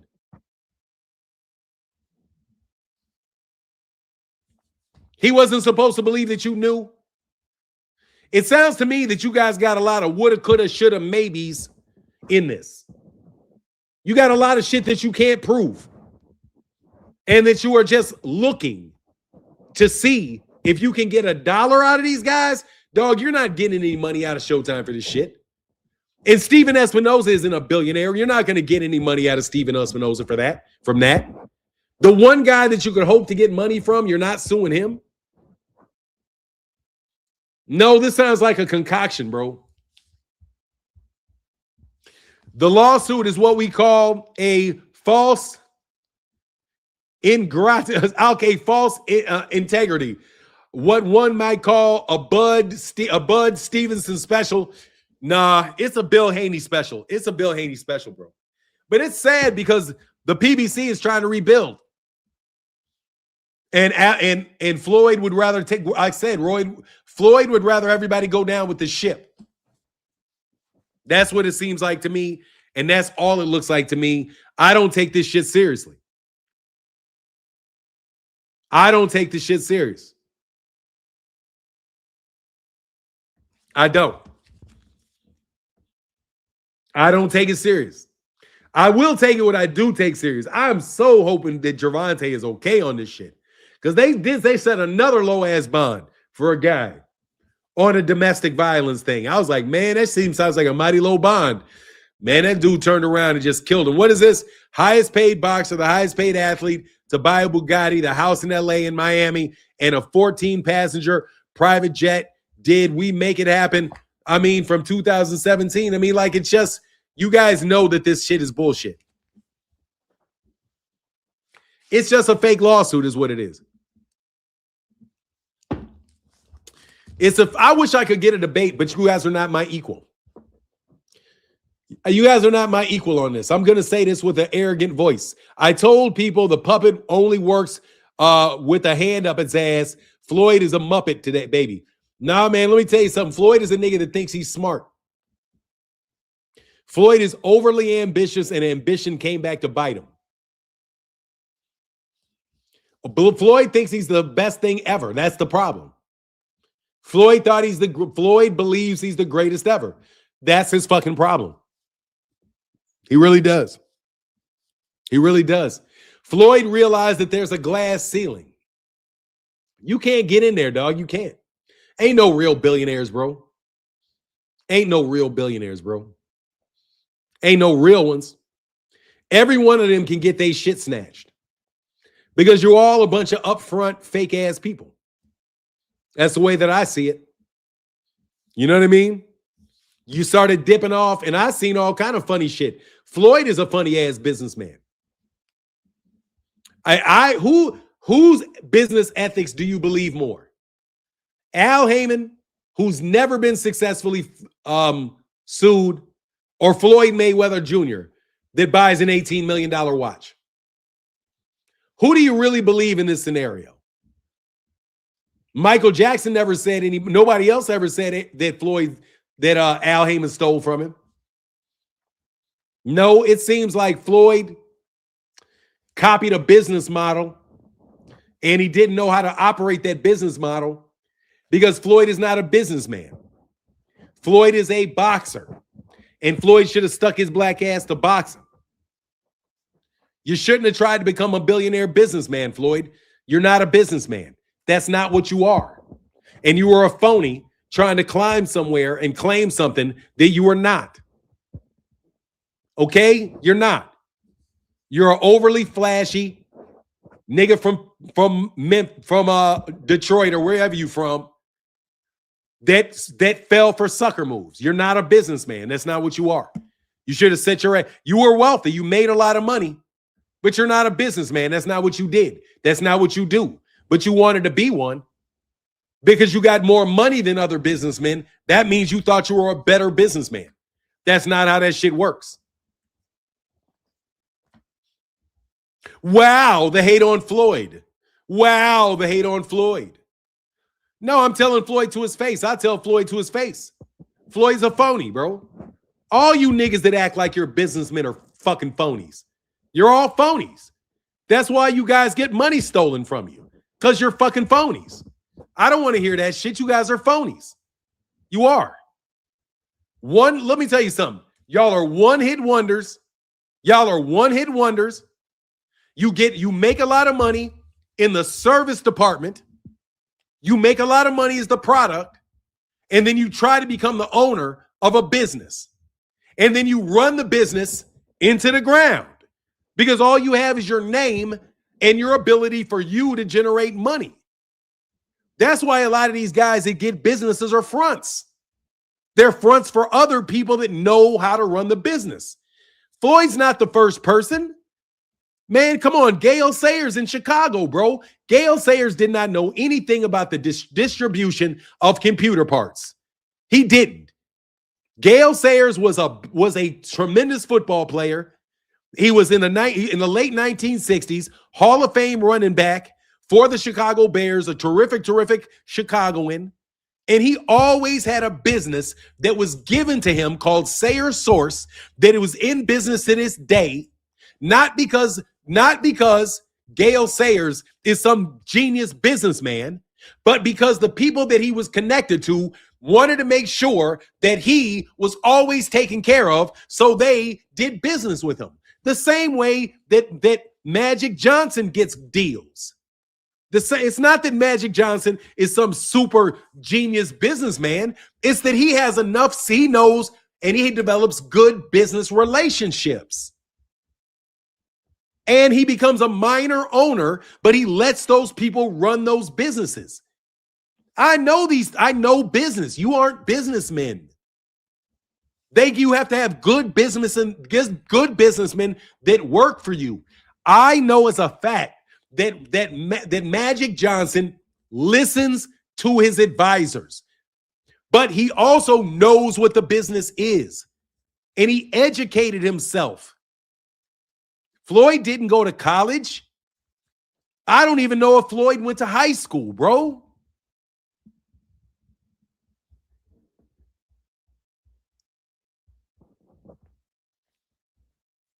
I don't even know if he went to high school. But Floyd wanted to compete with businessmen in trying to become a billionaire. And bro, you got took because you're not a big dog. I don't give a fuck how many times you spar. I'm not a professional fighter. I can't get in a ring and become a professional fighter. All you boxers let me tell you something, man. Owning a small business, if you own a small business, you can make money off a small business. Dog, trying to become a billionaire is a stupid goal. It's a stupid goal. It's a stupid goal. Stupid goal. It's a stupid goal. Yeah, Rick Glazier said Al Heyman settled out of court. Right. Sure. In order to settle out of court, bro, you have to be sued. In order to settle out of court, you have to be sued, and it didn't say anything in here about Al Heyman admitting guilt.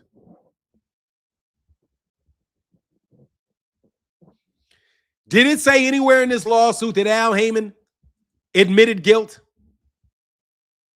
No, it didn't. Those guys always got a reason to explain why they got some bullshit coming out when they're trying to shut down the PBC. No jokes. Floyd is just a sellout, bro. Floyd begged loyalty to certain people, and he is showing his loyalty to certain people by tearing down this black man and this black man's reputation at the end of this black man's life. That's what he's doing. He is sold out to Al Heyman's enemies, and he is running Al Heyman's name in the mud in front of a bunch of ignorant racists. Because I read this sounds like the business that Floyd described. I could have told you this is how he was doing the business. You want to pick up a phone call somebody and do something, you're going to have people that work for you that do that. Al Heyman is not step and fetch. Al Heyman is not opening bank accounts for Floyd. Al Heyman is not going to be the one that is going to keep track of the transactions for Floyd. He's not. He's going to set up the parameters. He's going to do the execution of it, clear it with Floyd. But bro, this just sounds like negligence on the part of Floyd as far as the way that his business spending was going. But remember, y'all can't handle me. Debate me. Just debate me. Boxing Writers Association of America. Debate me on it. Just debate me on it. I'm right here. Debate me. Floyd Mayweather Jr., by his own admission, said that he, and you know it was him, that asked for these things.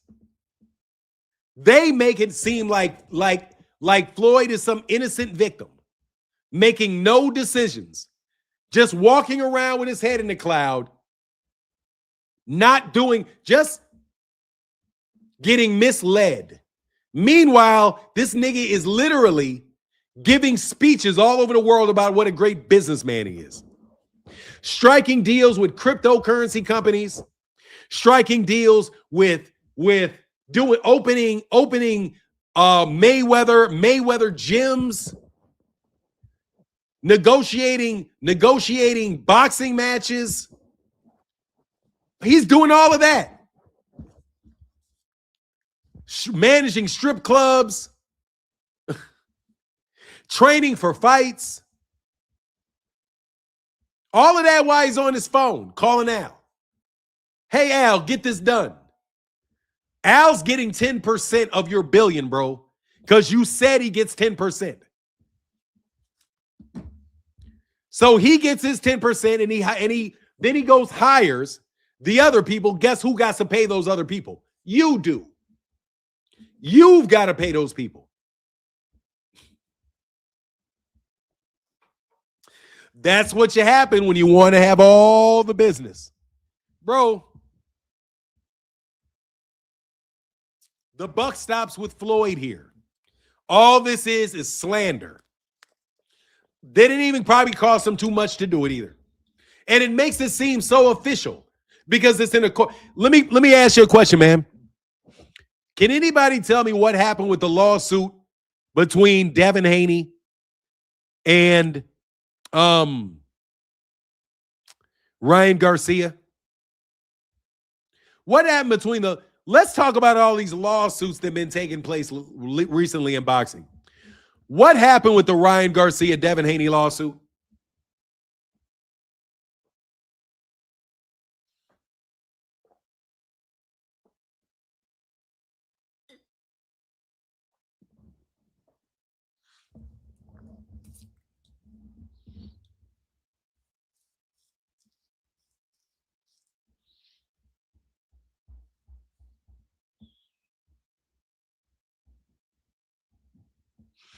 Man, I forgot the question that fast, bro.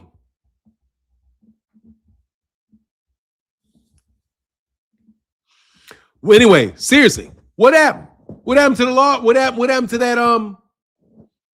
What happened to the lawsuit? I'll tell you what happened to that lawsuit. It went nowhere. That's one.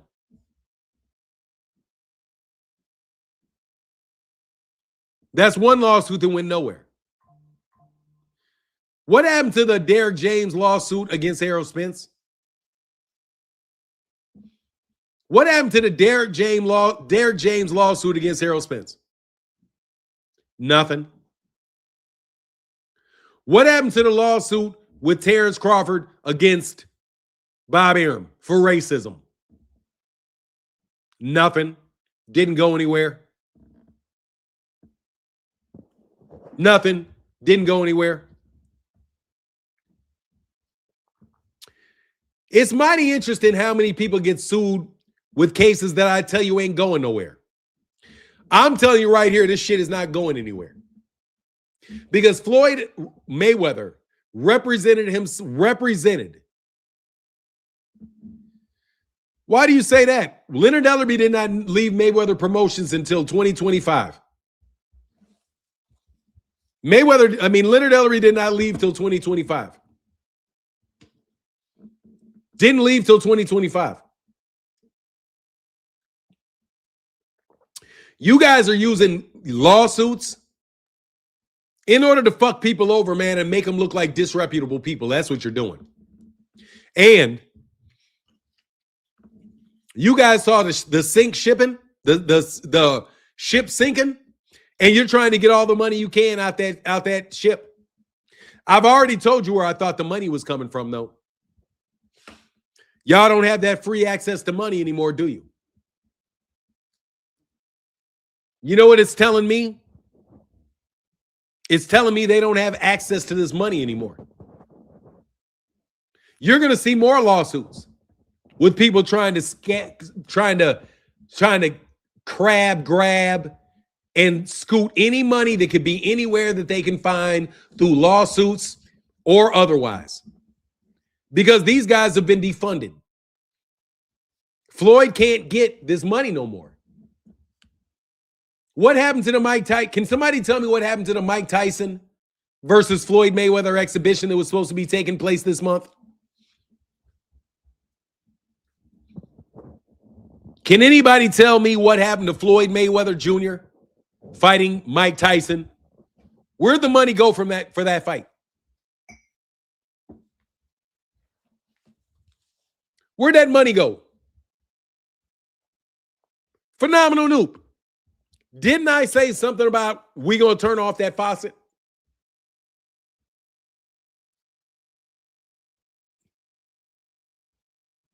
Shit wasn't capped. They don't got the money. I'm telling you, bro. I'm going to tell you, they don't got the money. They turned off the money faucet. They turned off the hedge fund faucet. They turned off the hedge fund faucet. If you're going to get any money out of any imaginary hedge funds, you better go take your ass to Saudi Arabia and have Mohammed bin Salman actually pay for your fight.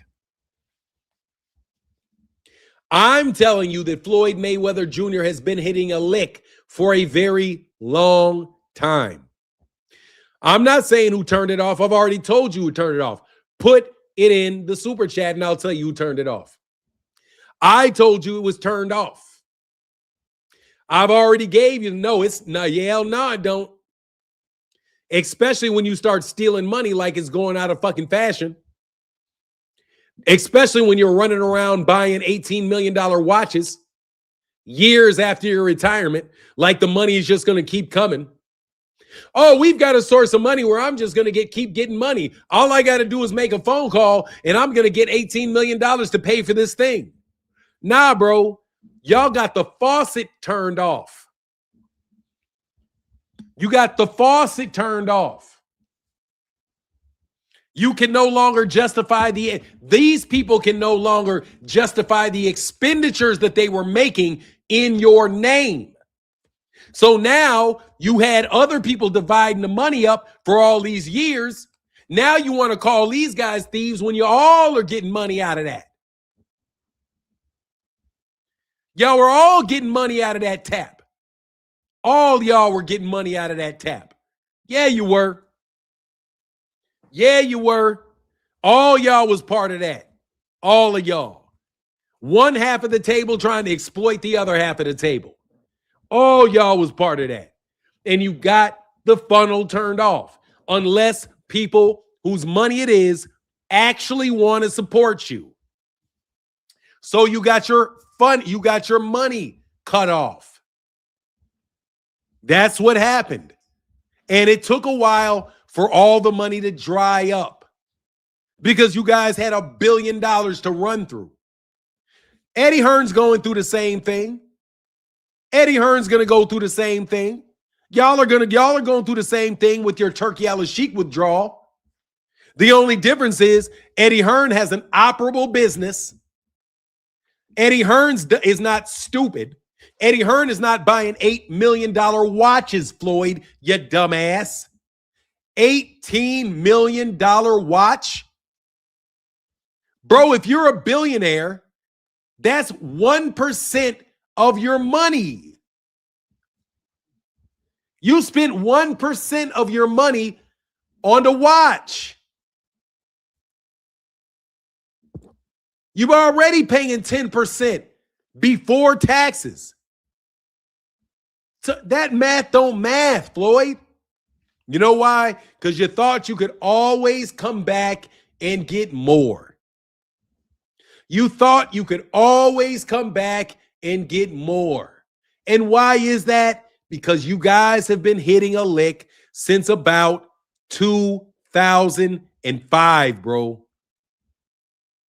I have no idea if Al Haymon is a crook. I think Al Haymon is a very connected man that was given a job, and I believe that Al Haymon did his job because somebody with a Harvard education and the know-how could get what was told to get done. Floyd Mayweather was introduced to Al Haymon for a reason. Yes, it was. Al Haymon always, bro, ain't nobody interested in you, bro.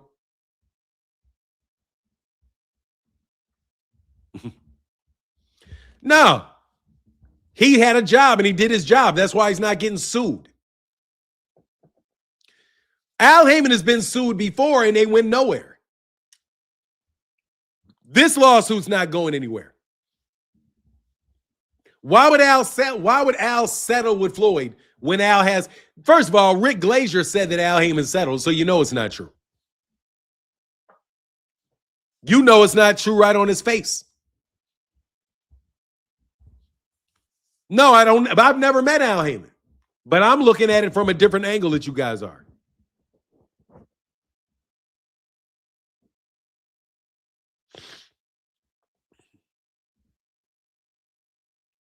If I had a $10 million watch, fuck an $8 million watch, Never a car over 100,000. Look, bro, I don't even care, bro, because Floyd Mayweather Jr. is never going to be poor. I'm quite sure. These are business decisions that were made by Floyd. Floyd was working with Al Heyman because Al Heyman was told to work with Floyd. There were people that wanted to get into business, wanted to get into the boxing business. The money that was backing Al Heyman. Floyd Mayweather Jr. got the money that was backing Al Heyman. And then the people that were backing Al Heyman backed both Al Heyman and Floyd. The people that were backing Al Heyman are still backing Al Heyman. So this nigga is not going to even think about suing him. That's why they're not suing anybody. And let me tell you something about you, Rick Glazier. You know you're soft as baby shit. You ain't suing or doing nothing to nobody either. Eddie just lost a purse bid for Crocker. Yeah, Eddie's not going to waste his money. He's going to make sure all these transactions have actual value to them.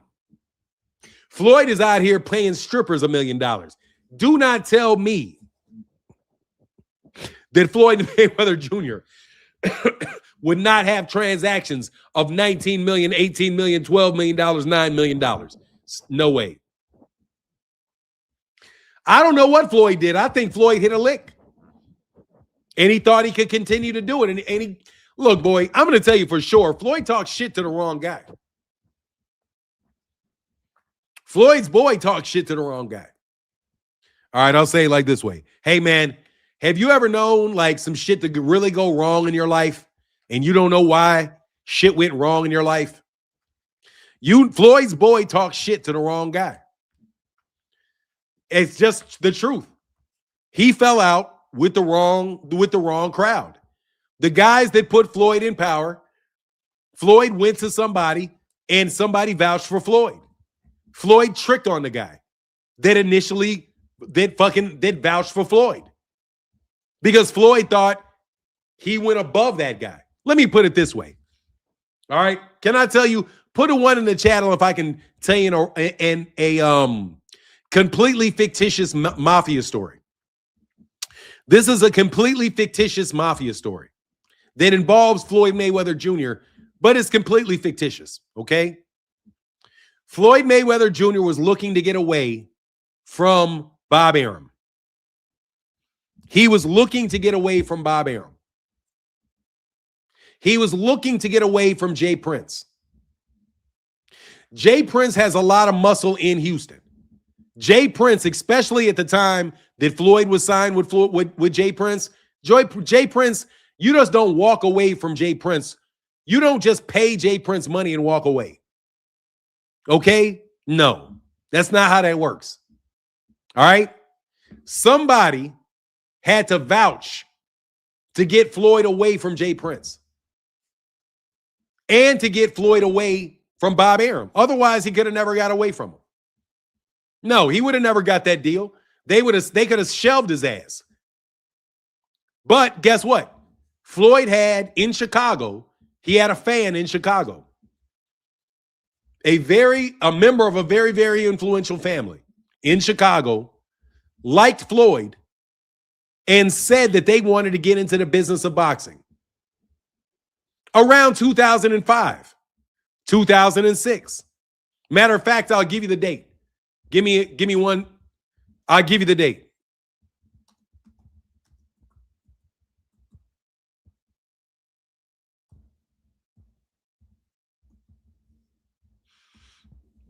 I'll give you the date, the year and the date.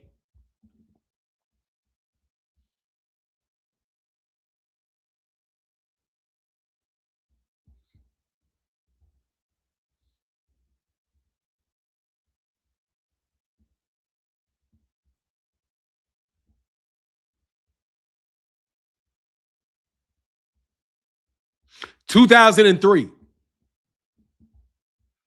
It was 2003. Okay? It was 2003 that these people got into boxing. The initial conversation was in 2003. Let me I'm gonna be real with you. This is all made up. Don't believe anything that I said. The Black Mafia got into boxing in around 2003. That's around the time that Don King and the influence of Don King started to wane because Don King got older. There was a guy that came after Don King whose influence grew, that wanted to get in boxing. It's a guy's name you're never going to hear. His son wanted to get into boxing. They liked Floyd. So they backed Floyd 3 years later in getting out of his agreement with Bob Arum and them starting the PBC and working with Golden Boy and doing all of that. Floyd got those contracts with Showtime, the huge payments. He got taken off of, he got the Gotti fight. He got his pay-per-view because these guys like Floyd. So they started promoting Floyd. They got Floyd a bunch of fights. Floyd won, and Floyd wound up eventually getting a huge deal. That's the people that Floyd is tricking on. Those are the people that Floyd are tricking on now. No, they're not pimping Floyd. Floyd is trying to pimp. Floyd is trying to make baller moves. Floyd is trying to make baller moves. Floyd was making baller moves. You know those guys, those Mayweathers are big in Vegas. They're big in Vegas. They had been working in Vegas a long time. Floyd knows how the game works. He's from Detroit, the Midwest. Dog, the Chicago is what runs the Midwest where he's from. Chicago runs the entire Midwest in that regard. So anyway, he was down with them and he flipped. That's what it looks like to me. Because now he can't get shit because that whole power structure from 2003 is gone. It's 2026. Don King is old and gone. Is almost 100 years old.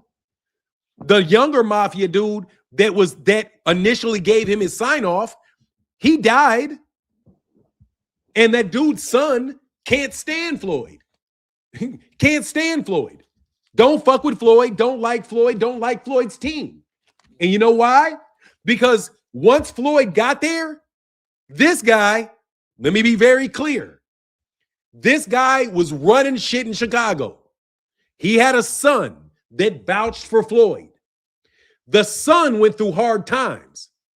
Hard times. Floyd and his people didn't think that this son was ever going to wind up being anything. So they said, fuck the son, and started riding with other people. But guess what winds up happening? 20 years later, the son runs everything. And the son said, no, you guys can't have any more money. We withdraw our support. And in fact, we're going to go at anybody that supports you. Why? Because you guys, this man was the reason that Floyd got put down with the mob in Chicago, allegedly.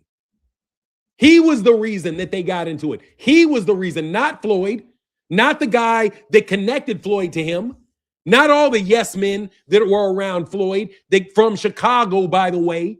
None of Floyd's yes men were the reason they backed him. It was this guy that backed him. And he turned coat because he thought the politics were going to go against this guy. And when the chips were down for the guy that supported him, Floyd's nowhere around. Why? Because Floyd is, I'm a billionaire now. Oh, I'm a billionaire now. Look at all the money I've made. Look at all the connections I've made. I don't need these people anymore. And this nigga snatched draws on this nigga. Yep. And he snatched draws on him and said, no more money. I'm sorry, you don't know how power works, Floyd. You have the money. You have the name. You don't have the power. You're not the plug, bro. So you fucked with the plug. You fucked with the plug. And the plug said, no, thank you. Nothing for you. Nothing for you, partner. Nothing for you. Why? Because when I helped you, it was all love when I was helping you. Then you got to be Mr. Hollywood. You want to look down your nose at niggas. So no, thank you. We don't think we'll be funding this venture anymore. No, we think we'll call Ari. No worry. We'll let Ari Emanuel know that we don't fuck with you no more. Don't worry. We'll tell Ari. Don't worry. We'll tell the banks. Don't worry. We'll tell all your creditors that we don't fuck with you no more. Ain't no more money coming. When people say, hey, is Floyd going to be able to pay this off? No. Why? Because we're not giving Floyd no more money. We're not giving Floyd any more fights. Floyd can't come. Floyd ain't going to get, no, we're not buying any of this shit. No, we're not giving the money. And you know how, let me tell you how that's enforced in this imaginary story. Because if you do something that this guy doesn't want you to do, this guy is going to send somebody to come see you. They're not giving a shit about how much money they got and don't got. They care how many men they got. And they're going to walk up on you, partner, for doing business with this guy that is disrespecting our boss like this. Because Floyd, you're a big boy now. Let's talk about it for real. Dude, 56. How many years ago did I tell you that big dudes don't hit their prime until they're like 55, 56 years old? I taught you. I'm going to teach you all something. I'm going to teach you something, man. Put a 1 in the chat if you can't support with color. I'm going to teach you something. In different sports, in different avenues of life, people hit their prime at different times. Athletes hit their primes in their 20s and their 30s. That's the number one window for you to make your money, Floyd, was in your 20s and your 30s when you were young, fit, and could get that money out of that gym, out of that ring. That's when you were in your prime. Gangsters, behind the scene dudes that are organizing things, that are businessmen, they don't hit their prime until they're in their 50s. They don't hit their prime until they're in their 50s. Get it? 50s, 55, 56. It's a different thing. So you were fucking around with a dude who was in his 30s at the time. He didn't hit his prime. He was a baby cub. He was a cub. That's what he was when he was 36. He was a cub. Real niggas knew what he'd be when he turned 56, though. When he turned 56, he was going to be an animal. You was fucking with the nigga when he was 36. You in your 20s, he's in his 30s. You think you got more money than him. That means that's because you were in his prime and he wasn't there yet. And his prime ain't got nothing to do with his house. It's got what his prime has to do with whether or not he can effectuate something. Whether or not he can get something done. That doesn't happen until he gets in his 50s. And this guy is in his prime now. He's in his prime. Despite the fact that y'all tried to shut this man down. Despite the fact that you tried to shut this man down. Despite the fact that you guys all conspired to prevent this man from getting what was rightfully his. And the only reason you knew who he was is because he helped you. Which is why you are now showing your true character in slandering the guy that put you where you are. Without Al Heyman, there is no money made. None. And you do him like this. You are supposed, of course you do him like this, because that's how you did, that's how your people, your little people that you think help you hit these licks, did this guy. Because they thought that they were big time guys because they got a little money, because their money and their title came a little earlier. You know what I mean? It takes a while, dog. But ding dong, the king is dead. You know what I'm saying? Y'all thought you guys played in that big game. You know you lost.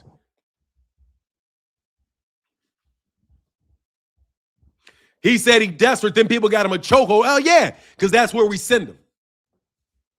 Because that's where we send them. Phenomenal Nuke, because that's where we send them. That's their only recourse is those people. All of a sudden, this nigga got his head up against the Wailing Wall, praying to the Wailing Wall. I know you are. I know you are, partner. I know you are, partner. I know you are praying to that way. I know you are. That's where we send them. That's the only way they can go. That's the only place he can go. It's the only place he can go. Nowhere else can you go. There ain't nothing else. Nowhere else, bro. They are, oh, wait, let me tell you something, man. Y'all so small, bro. You mistake, don't you ever confuse money with power or power with respect. Don't you ever confuse money, power. You like rap songs. Don't you ever mistake money with power.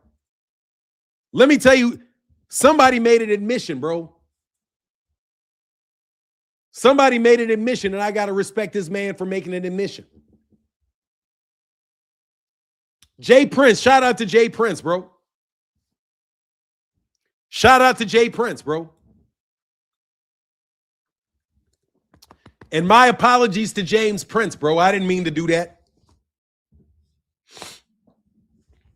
It wasn't no blogger, bro. That wasn't no blogger, homie, unless you call me a blogger, bro. I can tell you why that happened, bro. I fucked up. I shouldn't have done that. Every time I said something about Jay Prince, bro, I say that with respect and admiration, bro. I fucks with Jay Prince. I don't want no crosshairs with Jay Prince. But he said a blogger got the FBI sent at him. A blogger. Nah, wasn't no blogger. My boy works for the FBI. And I asked a question about you. I said, what's Jay Prince on? And he said, Jay Prince is on this, that, and the other thing. And I said, thank you for the information. I knew as soon as I said that somebody was going to go see Jay Prince. Because, partner, that's how it works. Because that's how it works. So when I'm telling you that Floyd Mayweather Jr. doesn't mean anything by this lawsuit, the only thing he's doing is selling out. This lawsuit for Floyd is like a blood oath. It's him putting some shit out there that he can't come back from and hoping he wins. Let me tell you this, in the imaginary world that I live in, this lawsuit is nothing but Floyd being forced to pick a side. So he came out with this shit on Al Heyman because, dog, he's on that side and there ain't no coming back. He had to declare allegiance, and he declared his allegiance, and I knew that that's where his allegiance was, and I've been said that the problem, this is my opinion, that the problem with the PBC over the last couple years, now that we know that he had that stroke in 2003, that's the reason boxing events aren't getting done. That's why boxing agreements that's why boxing deals are not getting done. Oh, dude, let me tell you something, Floyd. You know me, man. I'll tell you, dog. You niggas know. You should know. Dog, Floyd, dog, I remember when Floyd approached Chicago. I remember who he approached me through. I remember, Floyd. I was there, Floyd. I remember, dog. I can give niggas the real deal, homie. A real deal that you will never lift your lips to fucking argue about, bro. Trust me. There ain't no coincidence. Nate Jones,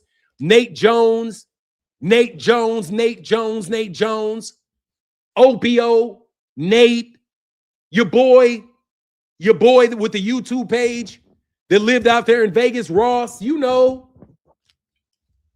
bro, why these guys started talking about all these fights being fixed, all these dudes doing this, that, and other with the gambling. Come on, bro. All the gambling, bro, all the fixating, you don't think Floyd, let me tell you something, man. Why ain't Floyd getting named in none of this gambling shit? You snitch. Why Floyd ain't named in nothing? Snitch. Why ain't Floyd? Floyd. With all the gambling? Where your gambling debts in this lawsuit, Floyd? Where your gambling debts included in this? Where your above the board bets? Where your below the board bets? Who's taking your bets, Floyd? Who's taking your bets? Anyway, they're all fired, bro. They're all fired, bro. They're all fired, bro. I told you on this channel. They're all fired, bro. They're all fired. You know what it is. Yeah, bro. We don't throw Hey, Floyd, we ain't boxers. We ain't boxers, bro, and you ain't no businessman, bro.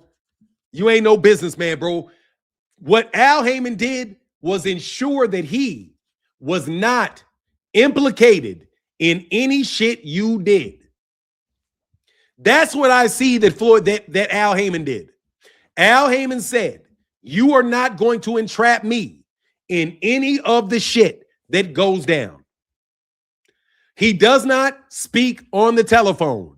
Bullshit, he speaks on the telephone. So his recordings on the telephone are recorded. But him meeting you in person to know that he's actually speaking to the person that he's speaking to, having a fax machine where he can prove the time and actual date and locations of these messages, seems to me that he is making sure that nobody ever comes and grabs his ass. Even though I don't believe that strokes are always accidental. So my prayers go out to Al Heyman and his family. But dog, does that make sense to you? Does that make sense? The reason that you're going to see more of this stuff is because that money got turned off. It did, and it got turned off by all those guys that you thought could get it. Al is a very smart man. He was always business in his power. He's good at. Look, man, there's a lot of people involved in organized business. Okay? There's a lot of people involved in family business. There's people that are involved in above board things in the family business. And there are people that are involved in things that are below board in the family business. 99% of shit that takes place in life is below the board.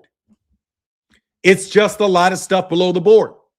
So things below the board are organized in a way that they will come out above board in the fashion that people want them to come out in. So there are people below the board, or as my father used to say, below the line, that would ensure that everything, if they're covering their ass exactly above the line. However, if you're above the board person, you better stay your happy behind above the line. When you guys decide that you want to be gangsters, you guys want to organize, you want to fix fights, you want to do all this shit, bro, you are getting into business that you guys don't have, that the power of individuals is not determined by how big their house is. It's not determined on how much money that they have in their bank accounts. I'm sorry, the most powerful people below the board are not millionaires. You know why? Because the people above the board want to put them in jail for getting any money. You know what I'm saying? And you've got your little games that you use with people. But shame on you, Floyd, for taking advantage of this guy. And then let me tell you something, bro, you stared me down. Let me tell you something else you did, Floyd. You stared dude down. Yeah, you did. You eyeballed dude from halfway across the room, bro. Eyeballed him.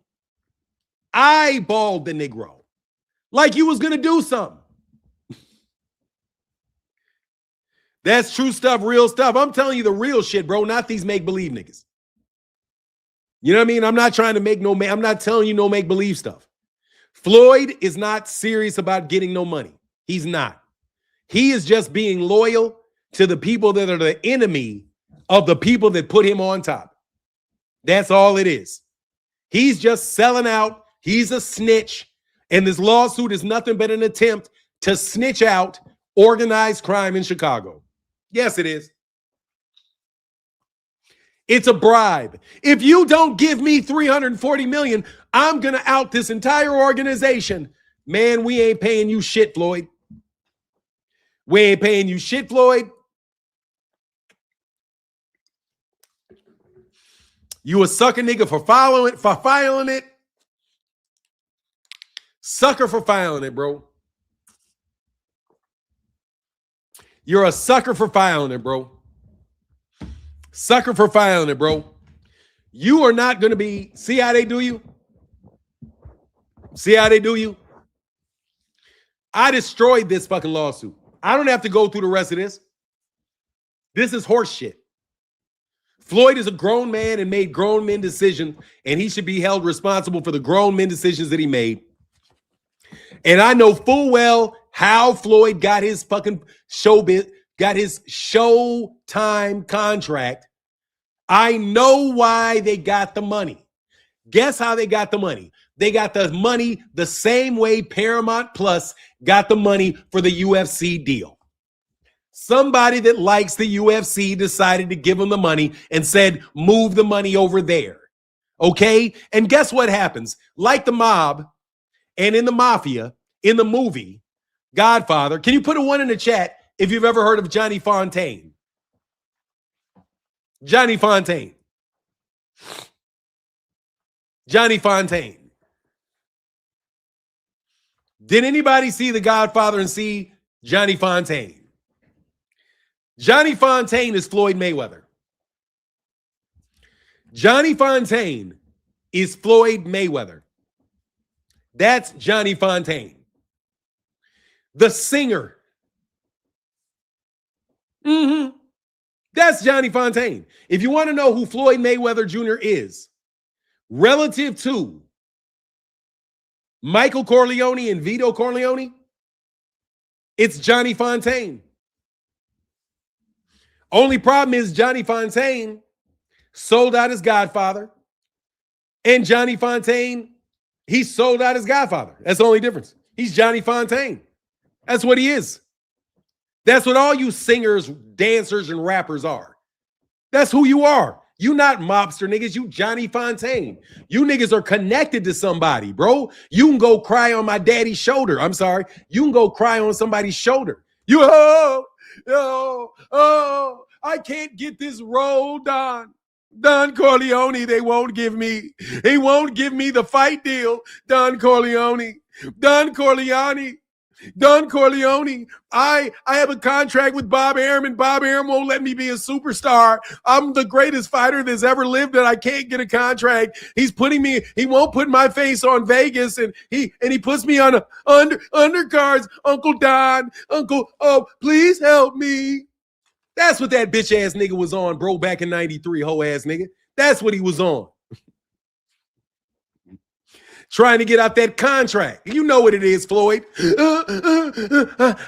the best fighter in the world if I can just get a chance. If I can just get a chance. Johnny Fontaine was a singer. Let me tell you who Johnny Fontaine was.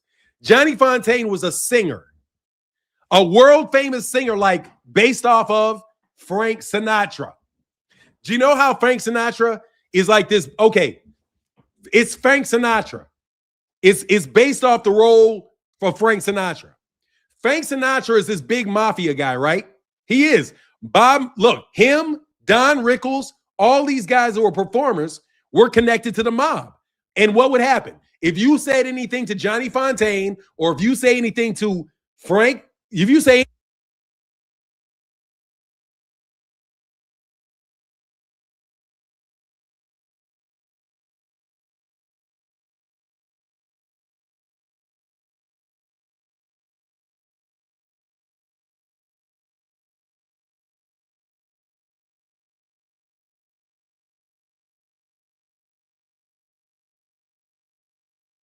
Thank you. Thank you. Seriously, these entertainers are not any different than Johnny Fontaine. That's the role they play. They're not real decision makers, but they make all the money, don't they? Who do you think had more money in that movie between Johnny Fontaine and The Godfather? The Godfather didn't have all that money.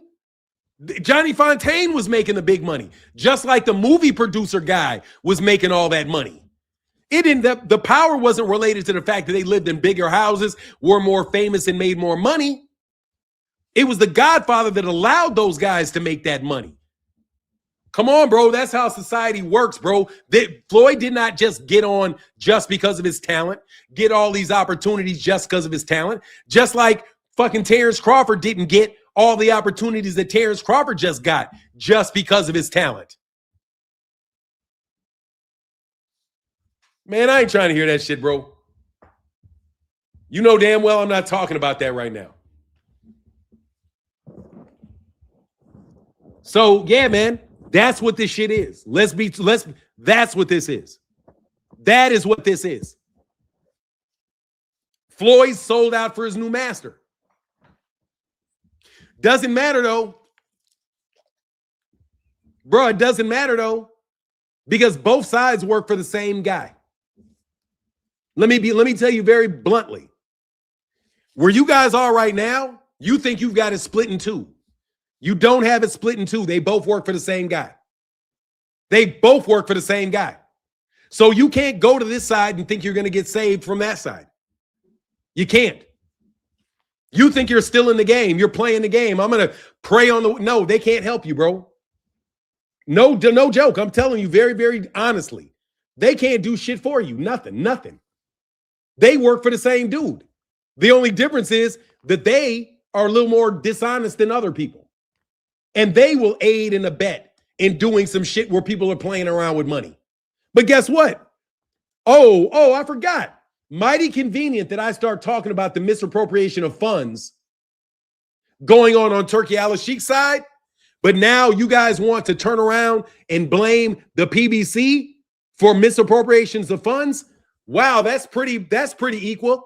It's almost like as soon as you guys get called out for misappropriation of funds and running out of funds, you guys come with an accusation of Al Heyman stealing this guy's funds. We see the game.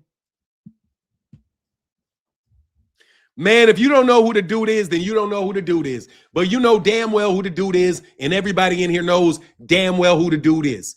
Everybody knows. None of you niggas is going to say it, but don't act like everybody don't know, okay? Let's take it there. New rule.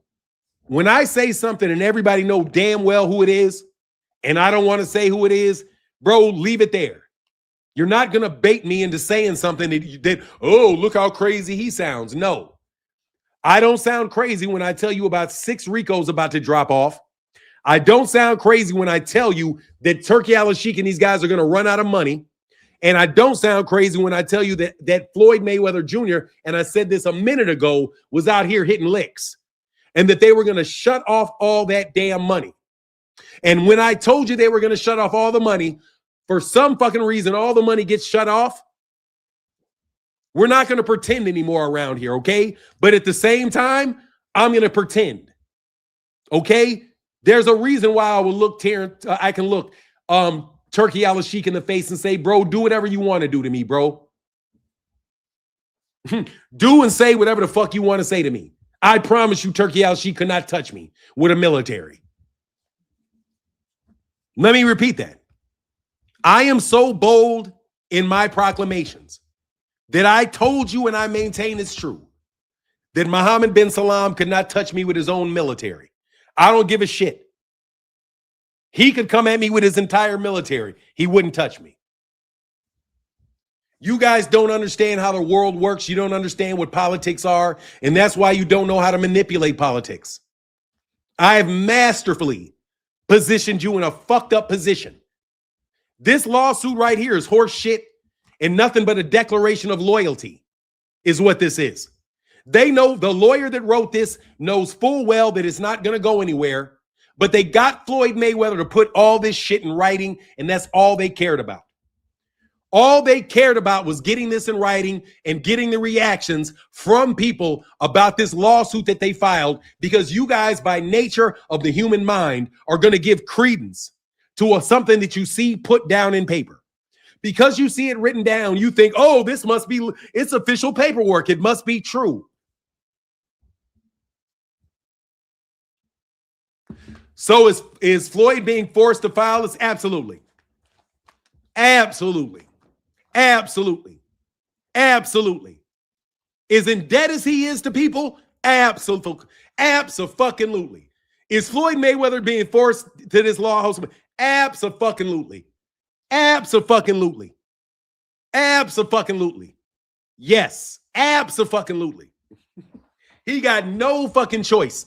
This is absolutely, because look what it does. It makes him look like an idiot.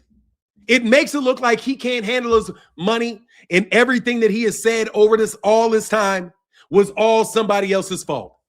He begged these dudes, help me, help me, help me. You were there. I was there when you needed me. I wonder when that was, when you were getting access to the licks that you were hitting by snitching out.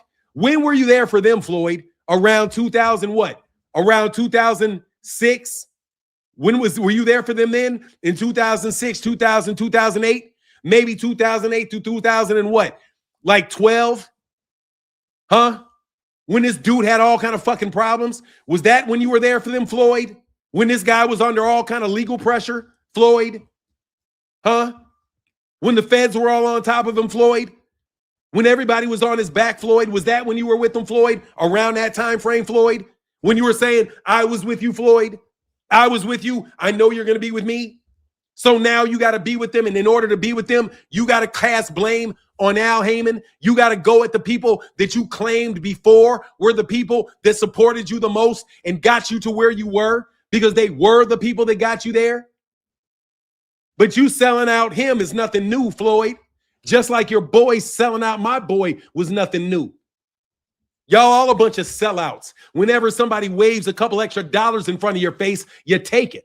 That's why you didn't climb high in the organization, because you guys never made it this high, because you took bribes. You took bribes. You sold out. You did everything to get yourself put in the position where you need to be. And that's why you never are going to become the Don that you wanted to become, because you don't have the ethics. You don't have the morals. You don't to do the job, because you guys are absolute sellouts. I saw and know how Floyd got put on. The real story about how you got Floyd put on, Floyd, before you even got put on, Floyd. I know that you got put on before you knew you got put on. I knew you got put on before you knew you got put on. You think everything was your leadership and your great decisions, and that was not true, Floyd. There were people that looked out for you, Floyd.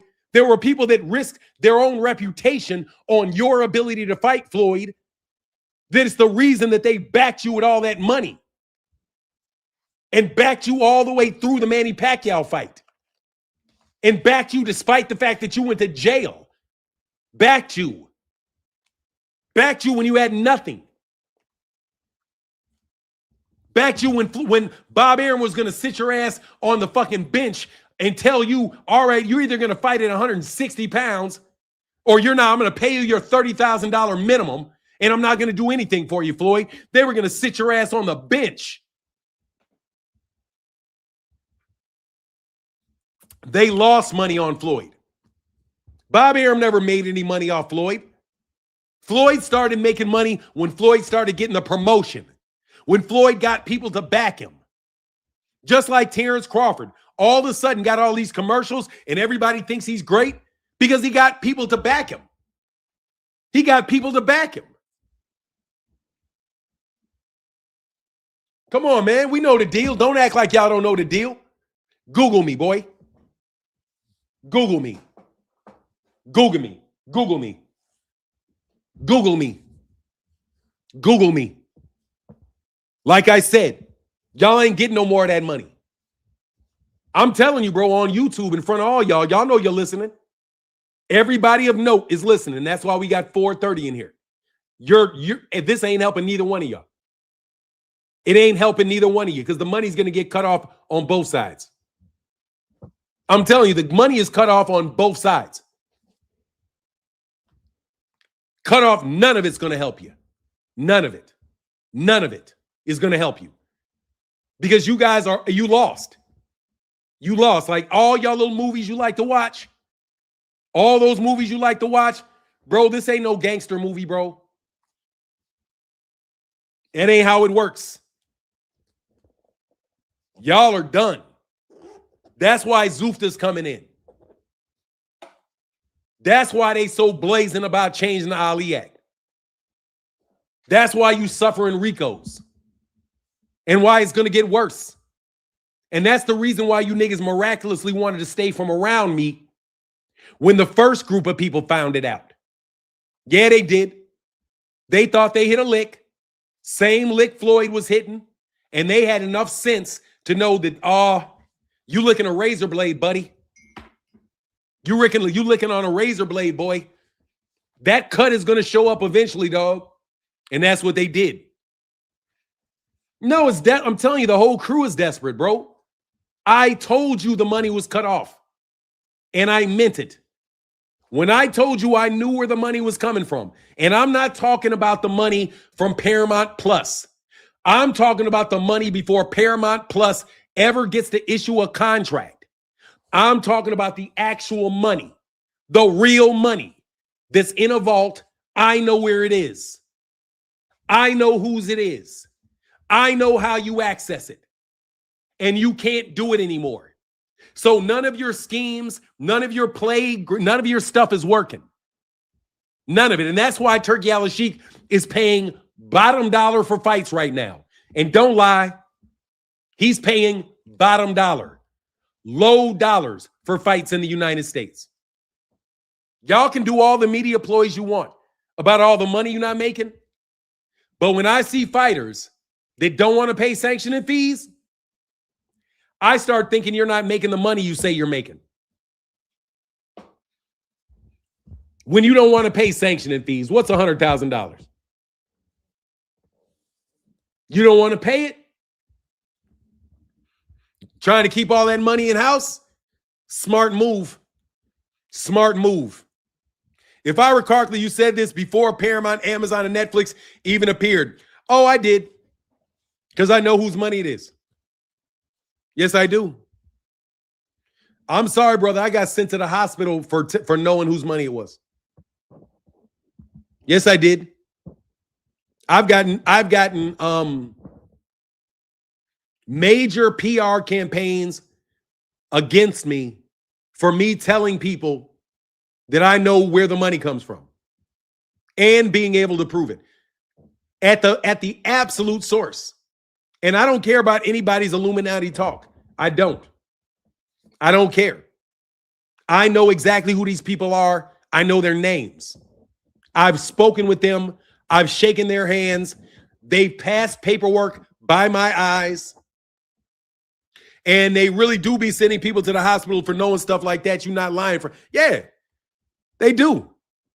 They'll try to kill you, bro. They'll try to kill you for knowing shit. The shit that I know, they'll try to kill you for. But guess what? They won't try to kill me for it. I have to know it. I'm sorry, brother, but I have to know it. That's why nobody's ever been able to get me. I have to know it. By my job, I have to know it. Fuck Epstein. He ran out of his money in 2009. When did Epstein get related? When did Epstein and all these niggas get arrested? Then they start their shit started around 2009 when they fucked with the wrong guy. Epstein fucked with the wrong guy too. I'm telling you, you niggas ain't, dude. All of this shit started around 2006, 2009 with these people stealing this money. Like I said, I know where the money came from. That's why I'm pointing to the years. 2001 through 2006. Bloomberg was there. Epstein was there. 2006. Yeah, right when when the shit hit the fan in 2006. That's why they got exposed in 2006. For the same reason that I know who's got the money. These niggas are middlemen, bro. Jeffrey Epstein is a middleman, bro. He's no different than Sean Puffy Combs. The only difference is he's one level up. Once they get the kinked out black people, they got the kinked out white people, and they're basically entrapping you and doing all that shit. Bray, I'm way worse than the fucking feds, nigga. I'm way worse than the feds. What are you talking about, bro? You better listen to what I'm talking about. You better listen to me. Fuck Epstein. That nigga would have never in my life bothered me, bro. Let me be very clear. There's no part in my time, in my life, where that guy would have made me nervous. I don't care how much money he has. I don't care how much influence he thought he had. That guy right there would have never made me nervous. Bloomberg never made me nervous. These guys don't make me nervous. There's a reason they don't make me nervous. They don't make me nervous. None of these guys make me nervous. You guys believe in the bullshit. I don't believe the bullshit, bro. I don't believe the red pill. I don't believe the blue pill. Bro, I'm operating off black pill, bro. I know what the deal is. I know what it is. You're not anybody you put on this internet, bro. I'm not trying to hear that shit. Anybody whose name you give me, I'm not trying to hear that shit. All of those guys are fronts. Epstein is a front. Trump is a front. Floyd is a front. Heyman is a front. It's all a bunch of fucking fronts, bro, until you get to the core of the people that are really making the decisions. And I'm telling you, I know who those people are. And that's why I can tell you about these rituals. I mean, not the rituals. That's why I can tell you about what's going to go on. That's why I can tell you, because I know who these people are. And not only that, I have an absolutely fantastic relationship with them. And let me be clear. I have a great relationship with these people. Not the Mossad either. Mossad is a tool. The FBI is a tool. NSA is a tool. Those are just tools. The Mossad is just a name of a group of people. That's it. It doesn't mean anything. The CIA doesn't mean anything. FBI doesn't mean anything. Those are just organizations with certain responsibilities. The actual intelligence apparatus is much greater than those things that you talk about. But anyway you go, bro, I'm telling you right now, these niggas couldn't touch me to save their life. And I'm telling you what it is, bro. Keep supporting these people. They ain't running shit. They're not running shit. The only thing that they run is black people that believe they're running stuff. Look, bro, no disrespect to you people, but you don't run shit. You're a middleman. That's all you are. And if the money doesn't go where we say the money goes, bro, you're going to go where we say you go. That's it. We don't care. Let me tell you, guys don't work in this position. Let me tell you the mentality of these people. They will let you hold $20 trillion. They will let you hold it in their banks. They will let you be the guy on television. They will let you pay yourself $1 billion. But the second you don't do what these people tell you to do, that's when your ass is a goner. Because you're in there to play a role. And once you get bigger than the role, you're out of there. Except if you live within a certain sphere of people. If you're in that sphere of people, you are what you call sovereign. Only royalty and royalty alone has the wealth necessary to move and do what you're saying. Not the wealth of the country is within the royalty, whether or not they actually acknowledge that or do not acknowledge it. It doesn't matter because the money is still in their accounts. It doesn't matter if you switch borders and all that. They still are of one unit. They've been the same unit for thousands and thousands of years. It's their money. It's their families. And they're the ones that put you in these positions. And when you get too big for your britches and you forget where you come from, they take you down. It's that, do you know who killed Shaka Zulu? The king, the Shaka Zulu? It was the women that killed Shaka Zulu in a rich, they ordered it. But anyway, y'all don't want to understand this, bro. I already put you on game. I put you on as much game as I can put you on game. No, there's one person. And at the end of that, dog, we ain't trying to hear shit. I'm going to tell you, there's one person. At the end of that shit, there's one person. One. And that person, you tried to steal from. It's that simple. There was one person. I'm not talking about 13 families, none of that shit. I'm talking about one person where the buck stops. One person where the buck stops. 1. And you stole money from him. So all I needed to know was that you stole money from him. And I knew full well how everything was going to go. Because he's got you on every side. It's his money. And shame on you all for selling him out to people that work for him. Seriously, you guys, because this dude is black, had no respect for him whatsoever. And you deal with a bunch of middle managers trying to get over. And then you try to disappear into the woodwork with your little crumbs you stole. You stole from an account that has so much money in it that you have to spend ridiculous amounts of money. You have to claim that you got $1 billion from boxing matches. Let's stop right now. Let's stop with the idea that you earned $1 billion in fight purses. Stop it. The only reason that you made $1 billion in fight purses is if they agreed to pay it to you. That's it. And guess what you get to see now? They're going to prove it to you. They're going to prove it to you that the only reason you were making that money is because they wanted you to make that money.